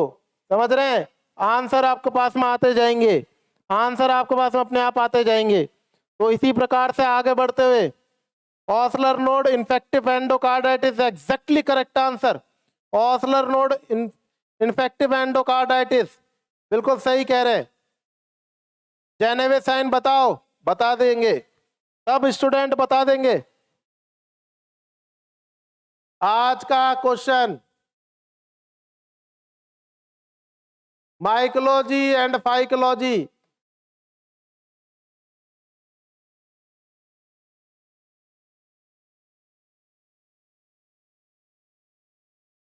क्वेश्चन क्लियर है आपके सामने?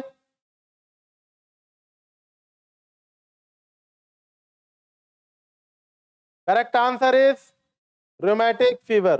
Correct answer is rheumatic fever. Next question.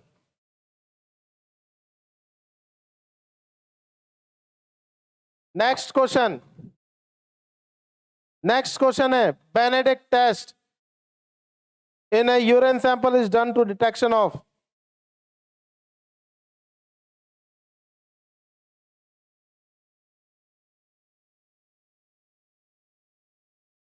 बिल्कुल सही अजय सिंह। नॉन टेंडर और टेंडर लेजियंस इन पाल्म।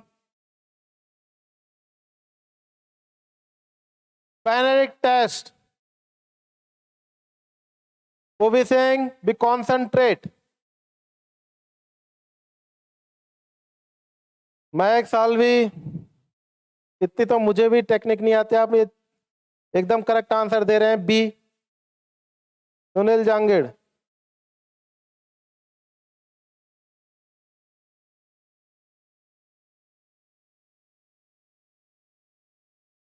तो अब आपके पास में आता है, ये आपका आंसर है क्या?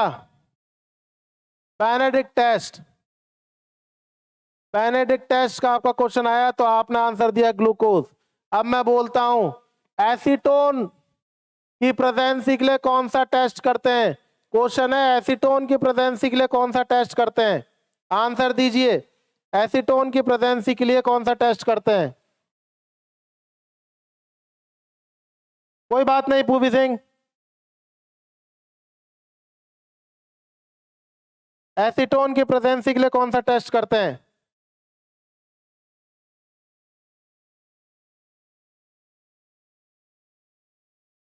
बिल्कुल सही है, रोथरा टेस्ट करते हैं। क्या करते हैं? रोथरा टेस्ट करते हैं। रोथरा टेस्ट। रोथरा टेस्ट किसके लिए करते हैं? यूरिन में एसीटोन की प्रेजेंसी के लिए करते हैं। यूरिन में एसीटोन की प्रेजेंसी के लिए रोथरा टेस्ट किया जाता है। इसके अंदर क्या होता है? इसके अंदर आपको सोडियम नाइट्रोप्रोसाइड,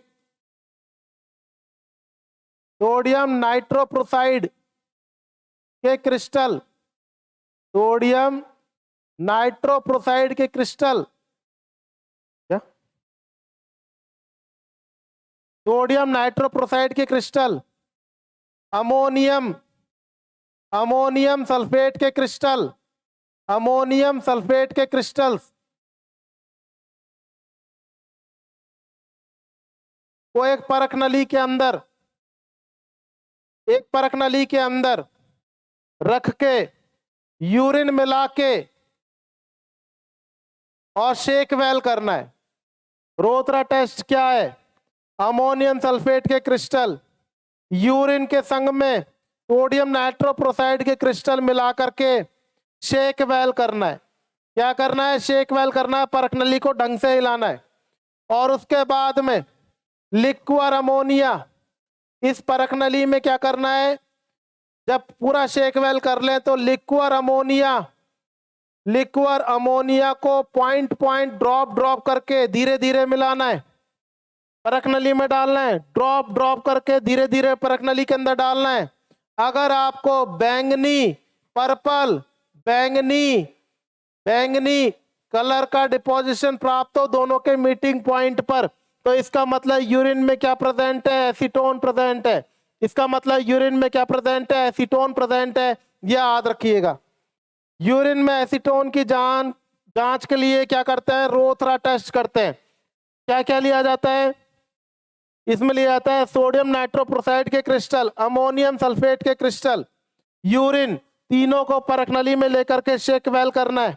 और उसके बाद में इसमें लिक्विड अमोनिया को पॉइंट ड्रॉप ड्रॉप करके डालना है।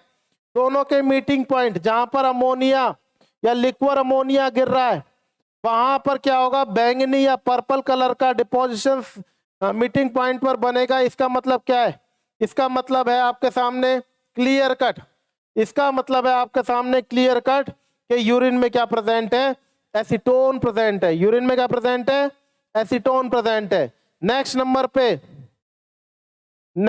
पे बिल्कुल सही विनोद जी। नेक्स्ट नंबर पे बाइल सॉल्ट। नेक्स्ट क्वेश्चन है आपके पास में बाइल सॉल्ट की जांच के लिए कौन सा टेस्ट करते हैं? बाइल सॉल्ट की जांच के लिए कौन सा टेस्ट करते हैं? आंसर दीजिए। बाइल सॉल्ट की जांच के लिए कौन सा टेस्ट करते हैं?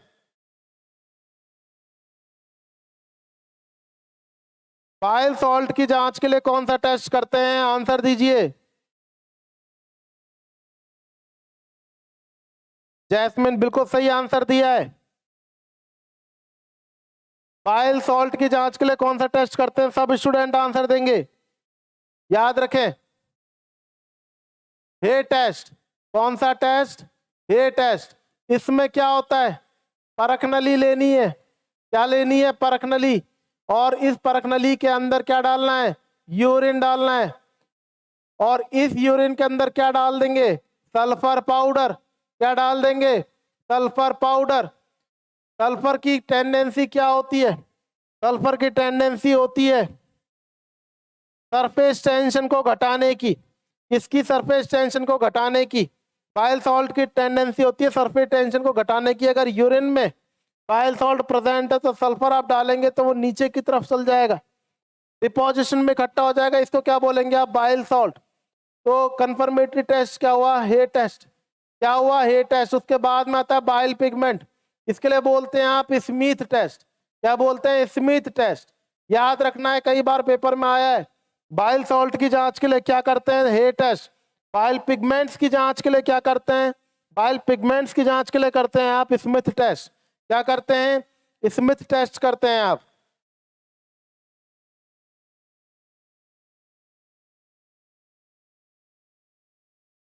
इसमें क्या करेंगे? परख नली लेंगे, 3/4 यूरिन डालेंगे। क्या डालेंगे? यूरिन। और इसके बाद में इसमें डालेंगे आप आयोडीन।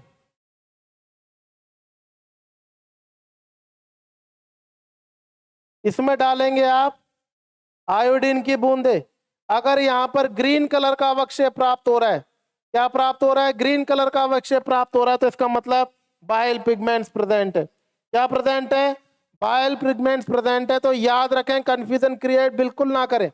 बाइल पिगमेंट्स अगर यूरिन में प्रेजेंट है तो 3/4 भाग परख नली के अंदर यूरिन को भरेंगे और ड्रॉप ड्रॉप करके आयोडीन डालेंगे। मीटिंग पॉइंट पर अगर ग्रीन कलर का अवक्षय प्राप्त हो रहा है तो इस कंडीशन को क्या बोलेंगे आप?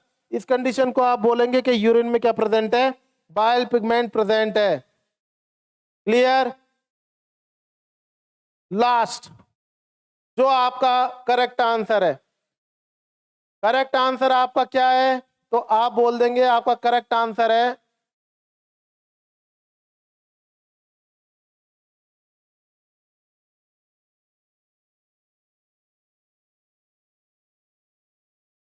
आपका करेक्ट आंसर है ग्लूकोज। यूरिन में ग्लूकोज की प्रेजेंसी के लिए किया जाता है बेनेडिक्ट टेस्ट। क्या किया जाता है? बेनेडिक्ट टेस्ट किया जाता है। अगर यूरिन के अंदर ग्लूकोज प्रेजेंट है यूरिन के अंदर अगर ग्लूकोज प्रेजेंट है तो उसके लिए कौन सा टेस्ट करेंगे? बेनेडिक्ट टेस्ट करेंगे। कौन सा टेस्ट करेंगे आप? बेनेडिक्ट टेस्ट करेंगे। परख नली के लेंगे, इसके अंदर बेनेडिक्ट सॉल्यूशन लेंगे, उसको आप क्या करेंगे? स्पिट लैम्प के ऊपर गर्म करेंगे। इससे आप क्या होगा? कंफर्मेशन होगा जो आपने बेनेडिक्ट सॉल्यूशन लिया है वो एकदम फ्रेश है कि नहीं है। और इसके बाद में आप इसके अंदर यूरिन को मिलाएंगे। यूरिन में अगर ग्लूकोज की प्रेजेंसी है, यूरिन में अगर ग्लूकोज की प्रेजेंसी है तो निम्न रिजल्ट प्राप्त आएंगे। तो अगर यूरिन में ग्लूकोज की प्रेजेंसी नहीं है, यूरिन में अगर ग्लूकोज की प्रेजेंसी नहीं है तो क्या होगा? कौन से कलर का अवक्षेप प्राप्त होगा? कमेंट सेक्शन में डालिए कौन से कलर का अवक्षेप प्राप्त होगा। यूरिन में अगर यूरिन में अगर यूरिन में अगर ग्लूकोज का प्रेजेंटेशन नहीं है तो कौन सा अवक्षेप प्राप्त होगा? कमेंट सेक्शन में डालिए। किस कलर से लिख रहा हूं वही प्राप्त हो जाएगा। ब्लू अवक्षेप प्राप्त होगा। यूरिन में अगर ग्लूकोज प्रेजेंट नहीं है तो ब्लू अवक्षेप प्राप्त होगा। यह आपको याद रखना है। नेक्स्ट नंबर पे ग्रीन कलर का अगर प्राप्त हो रहा है अवक्षेप, ग्रीन कलर का अगर प्राप्त हो रहा है अवक्षेप, ग्रीन कलर का अगर अवक्षेप प्राप्त हो रहा है तो कितना परसेंट चलेगा? 1% शुगर प्रेजेंट है। कितना परसेंट शुगर प्रेजेंट है? 1% शुगर प्रेजेंट है। यदि ब्रिक रेड कलर का अवक्षेप प्राप्त हो रहा है, कितना? ब्रिक रेड कलर का प्राप्त हो रहा है तो कितना परसेंट है? 5% है। याद रखना। बेनेडिक्ट टेस्ट के रिजल्ट इंटरप्रिटेशंस भी आपको याद रखने हैं। बेनेडिक्ट टेस्ट के बिल्कुल सही है। बेनेडिक्ट टेस्ट के रिजल्ट इंटरप्रिटेशन भी आपको याद रखने हैं। ब्लू ग्रीन और brick red. Blue no presence of sugar within the urine, no presence of sugar within the urine. Green 1% sugar present within the urine, 5% sugar present within the urine में आएगा brick red color। Clear? अब आते हैं अपन next question पे। अब है next question.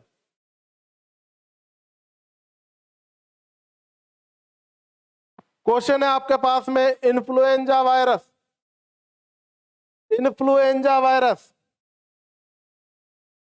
Answer दीजिए।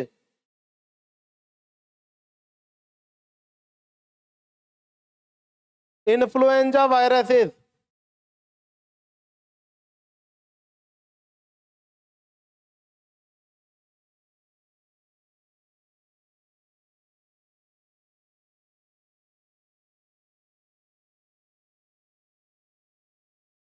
बिल्कुल सही है।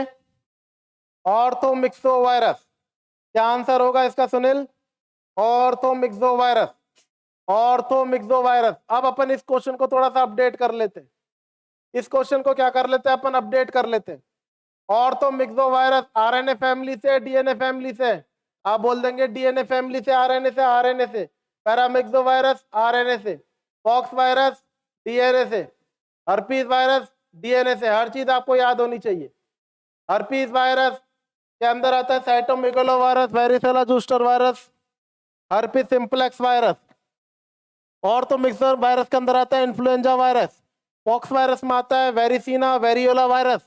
और पैरामिक्सो के अंदर आता है मीजल्स और मम्स। क्या आता है? मीजल्स और mumps. Measles mumps RNA virus है, डीएनए वायरस है, याद रखना है। और किस फैमिली से? पैरामिक्सो वायरस से। तरीका भी बता रखा है। Measles mumps rubella, measles mumps rubella, PMT। Paramyxo, paramyxo, myxo और टोगा वायरस किस फैमिली के हैं? आपको याद रखना है आरएनए की फैमिली के। कंफ्यूजन क्रिएट नहीं करना है। Clear? Next question, next question. Polio virus is example of, polio virus is example of. Answer दीजिए। Polio virus. अब आपके सामने ये भी क्वेश्चन पूछेगा कि पोलियो वायरस, पोलियो वायरस किस आरएनए के ग्रुप से या डीएनए के ग्रुप से? ये बताइए। Polio virus is example of RNA है या डीएनए है? आंसर दीजिए। आप बोलेंगे पोलियो वायरस आरएनए ग्रुप का है। किस ग्रुप का है? आरएनए के ग्रुप का है। नेक्स्ट नंबर पे बोलेंगे किस सब ग्रुप का है, तो आप बोलेंगे पिकॉर्ना। क्या बोलेंगे आप? पिकॉर्ना वायरस के ग्रुप का है। मैंने आपको सारे बता दिए। पिकॉर्ना वायरस के अंदर कौन कौन से आते हैं? इको कॉक्साकई और पोलियो। आपको मैंने पिछली स्लाइड पे बताया अभी अभी पैरामिक्सो के अंदर क्या आता है? पैरामिक्सो के अंदर आता है मीजल्स और मम्स। अब अभी अभी बताया ऑर्थोमिक्सो वायरस, ये किसमें, इसमें क्या आता है? तो आप बोलेंगे इन्फ्लुएंजा। क्या बोलेंगे आप? इन्फ्लुएंजा। आपसे पूछे रिट्रो वायरस, क्या बोले? रिट्रो वायरस के ग्रुप में क्या आता है? HIV। आपसे पूछे रैबिडो वायरस, आपसे पूछे रैबिडो वायरस तो आप बोल देंगे रेबीज। आपसे पूछ ले टोगा वायरस, आपसे पूछे टोगा वायरस तो आप बोल देंगे डेंगू। तो मेरा कहने का मतलब यह है कि जो मैंने आपको स्लाइड समझाई वो आपके दिमाग में कंफर्म होनी चाहिए। क्वेश्चन इस प्रकार से आते हैं, कुछ भी पूछ सकते हैं, आपका आंसर क्लियर जाएगा नो डाउट, पर सबके सब याद होनी चाहिए आपको, ये बात आप समझ लीजिएगा।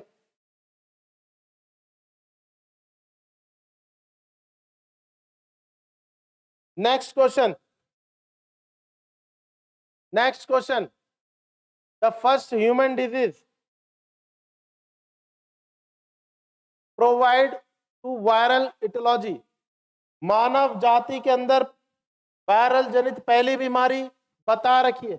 येलो फीवर, वैक्सीन का नाम 70D vaccine, live attenuated vaccine, vaccine term Louis Pasteur, hepatitis, rabies और smallpox. Smallpox varicella zoster virus, rabies lyssa virus और हेपेटाइटिस ABCD आपको पता होना चाहिए।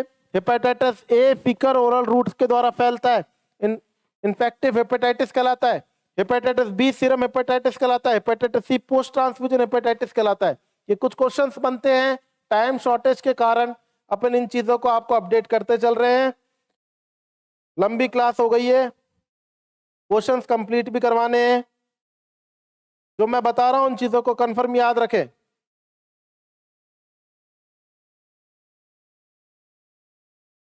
नेक्स्ट क्वेश्चन,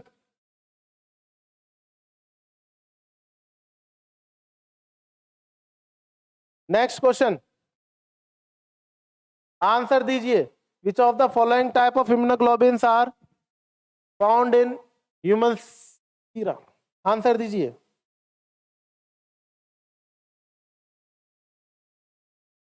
ए और ये राजस्थान CHO बिल्कुल सही, जैस्मिन।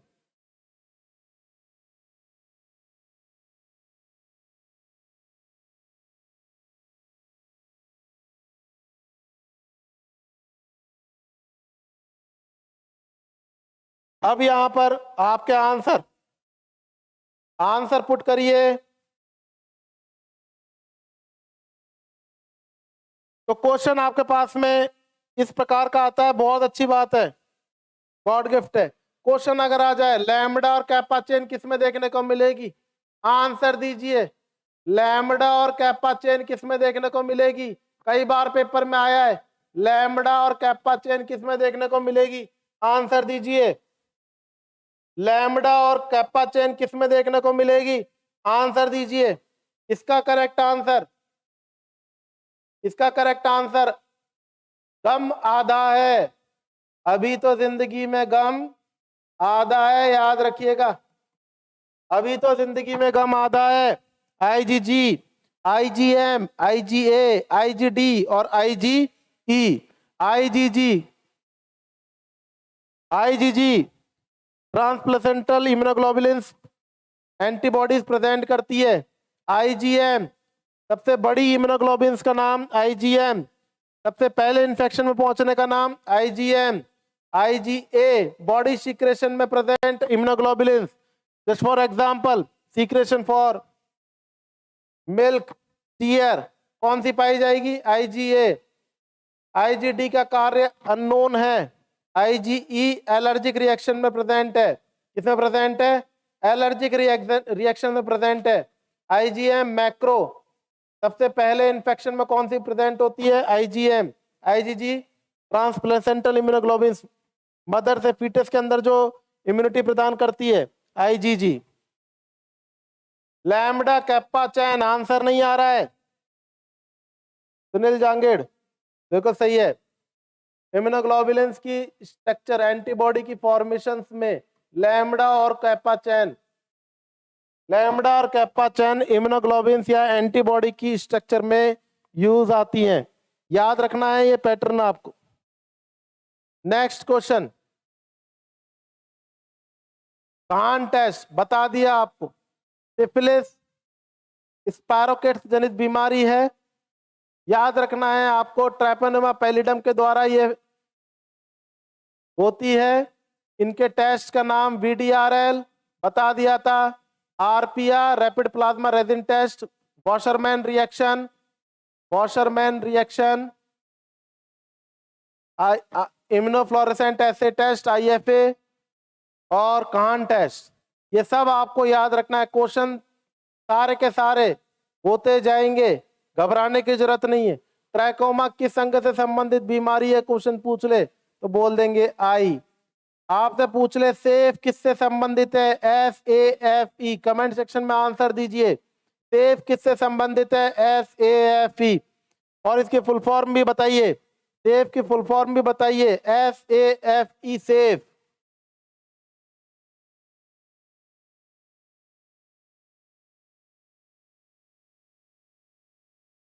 पारुल मीना, क्वेश्चनों की बरसात हो रही है।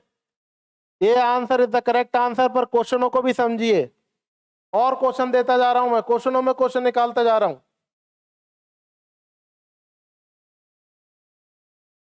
सेफ निमोनिक किसके लिए संबंधित है, जैस्मिन दैया। सेफ निमोनिक, मैंने रेस नहीं बोला है बेटा। अगर और सुनना है तो रेस बताइए, रेस बताइए।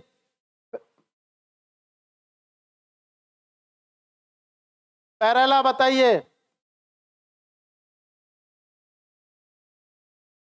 रेड्डा बताइए, सब बताइए आंसर। रेड्डा किससे संबंधित है, पैरेला किससे संबंधित है, रेस किससे संबंधित है, सेफ किससे संबंधित है। सुनील जांगेड़, सेफ संबंधित है ट्रैकोमा से, सेफ संबंधित है ट्रैकोमा से। तो एस का मतलब बताइए, एस का मतलब बताइए। रेस फायर से संबंधित है, जॉन बिल्कुल क्लियर है आंसर, बिल्कुल सही आंसर दिया है। तो अदर आंसर भी दे दीजिए, रुकिए मत, क्वेश्चनों पे क्वेश्चन निकालेंगे। ट्रैकोमा सेफ से संबंधित है, विनोद कुमार जाट बिल्कुल सही है। अब मैं पूछ रहा हूं SAFE full form. Sunil Jangad, S for surgery, A for antibiotic, F for face clear और E फॉर एनवायरमेंटल स्टिमुलाई। एकदम करेक्ट आंसर है मयंक, बिल्कुल सही। सेफ किससे संबंधित है, trachoma. S for surgery, antibiotic, facial clearance और एनवायरमेंटल स्टिमुलाई। अब क्वेश्चन देखें, रेस, रेस किससे संबंधित है, आप बोलेंगे फायर। इसका निमोनिक मैं आपको बता देता हूं, RASE race. R for rescue the patient, A for activate the alarm, C for close the fire और क्लोज द डोर और E for extinguish the fire. लेकिन अब मैं पूछ रहा हूं आपसे, पैरेला किससे संबंधित है और इसकी फुल फॉर्म बताइए। पैरेला किससे संबंधित है, इसकी फुल फॉर्म बताइए। रेड्डा, रेड्डा दे रहे हैं सुनील सर आंसर, इन्फ्लामेशन। मैं बोलता हूं episiotomy stitches, redness, ecchymosis, discharge to drainage and approximation to edges. REEDA, episiotomy. Sylvia Johns बिल्कुल सही आंसर है, फुल फॉर्म भी देख लीजिएगा, redness, ecchymosis, discharge to drainage and the accommodation approximation to the stitches. ये है रेड्डा की फुल फॉर्म। आंसर देंगे एपिसिटोमी। मैंने आंसर दिया, पैरेला किससे संबंधित है, पैरेला, पैरेला किससे संबंधित है। यहां पर एक आपकी चीज सामने लिख रहा हूं, देखिए 3 4 6, क्या है ये 3 4 6, 3 4 5 नहीं लिखा मैंने, 3 4 6 लिखा है, क्या है बताएं जरा। 3 4 6 क्या है ये,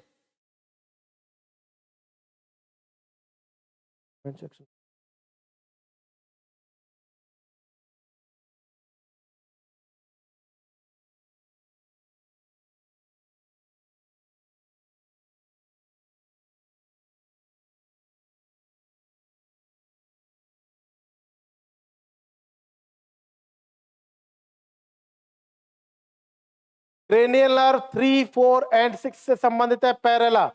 प्यूपिल equally round, reactive to light and accommodation, याद रखिएगा। पैरेला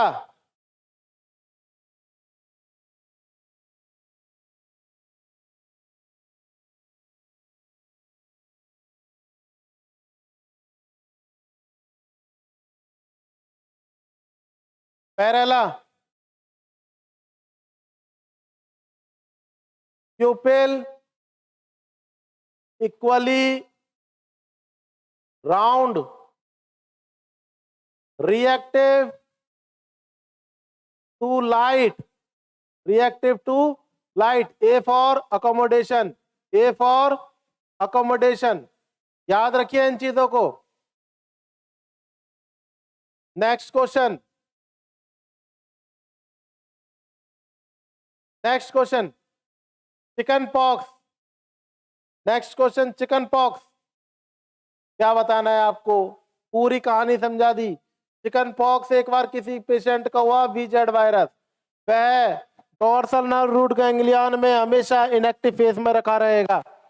जब उस पेशेंट की इम्यूनिटी कॉम्प्रोमाइज होगी, जस्ट फॉर एग्जांपल उसको HIV और TB होगा, तो यह रीएक्टिवेशन ऑफ वेरिसोला जूस्टर वायरस फिर करेगा शिंगेल्स। तो आपको याद रखना है कि शिंगेल्स और चिकन पॉक्स दोनों किस कारण होते हैं, हर्पीज जूस्टर वायरस के कारण, वो वेरिसोला जूस्टर वायरस के कारण होते हैं।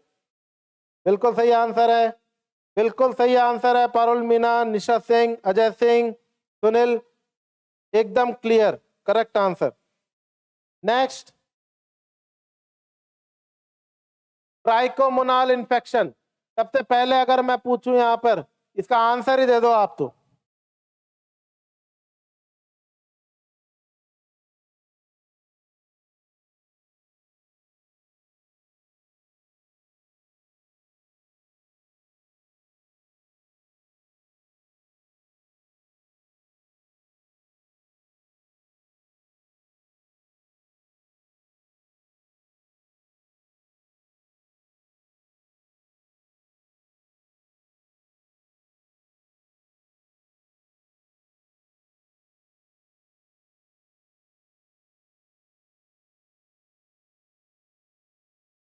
Very good, D. अरे यार देखो, ट्राइकोमोनाल इन्फेक्शन मैंने आपको वो तरीका बताया, क्या तरीका बताया, प्रोटोजोआ, प्रोटोजोआ के अंदर क्या जाएगा, सिलिएटा, सिलिएटा में क्या जाएगा, मस्टिकोफोरा, फिर राइजोपोडा, फिर स्पोरोजोआ, स्पोरोजोआ में प्लाज्मोडियम के सारे डिजीज कंडीशन, राइजोपोडा में entamoeba histolytica causes acute amoebic dysentery, mastigophora के अंदर kala azar causes leishmaniasis donovani and trichomonas vaginalis. Trichomonal infection is caused by the protozoa, protozoa के अंदर कौन सा, मस्टिकोफोरा। गलती ना कर अजय सिंह, बिल्कुल करेक्ट आंसर है प्रोटोजोआ। प्रोटोजोआ के अंदर भी बार बार लिखेंगे, बार बार दिमाग में याद करेंगे, प्रोटोजोआ के अंदर कौन सा है, तो आप बोल देंगे प्रोटोजोआ के अंदर मस्टिकोफोरा।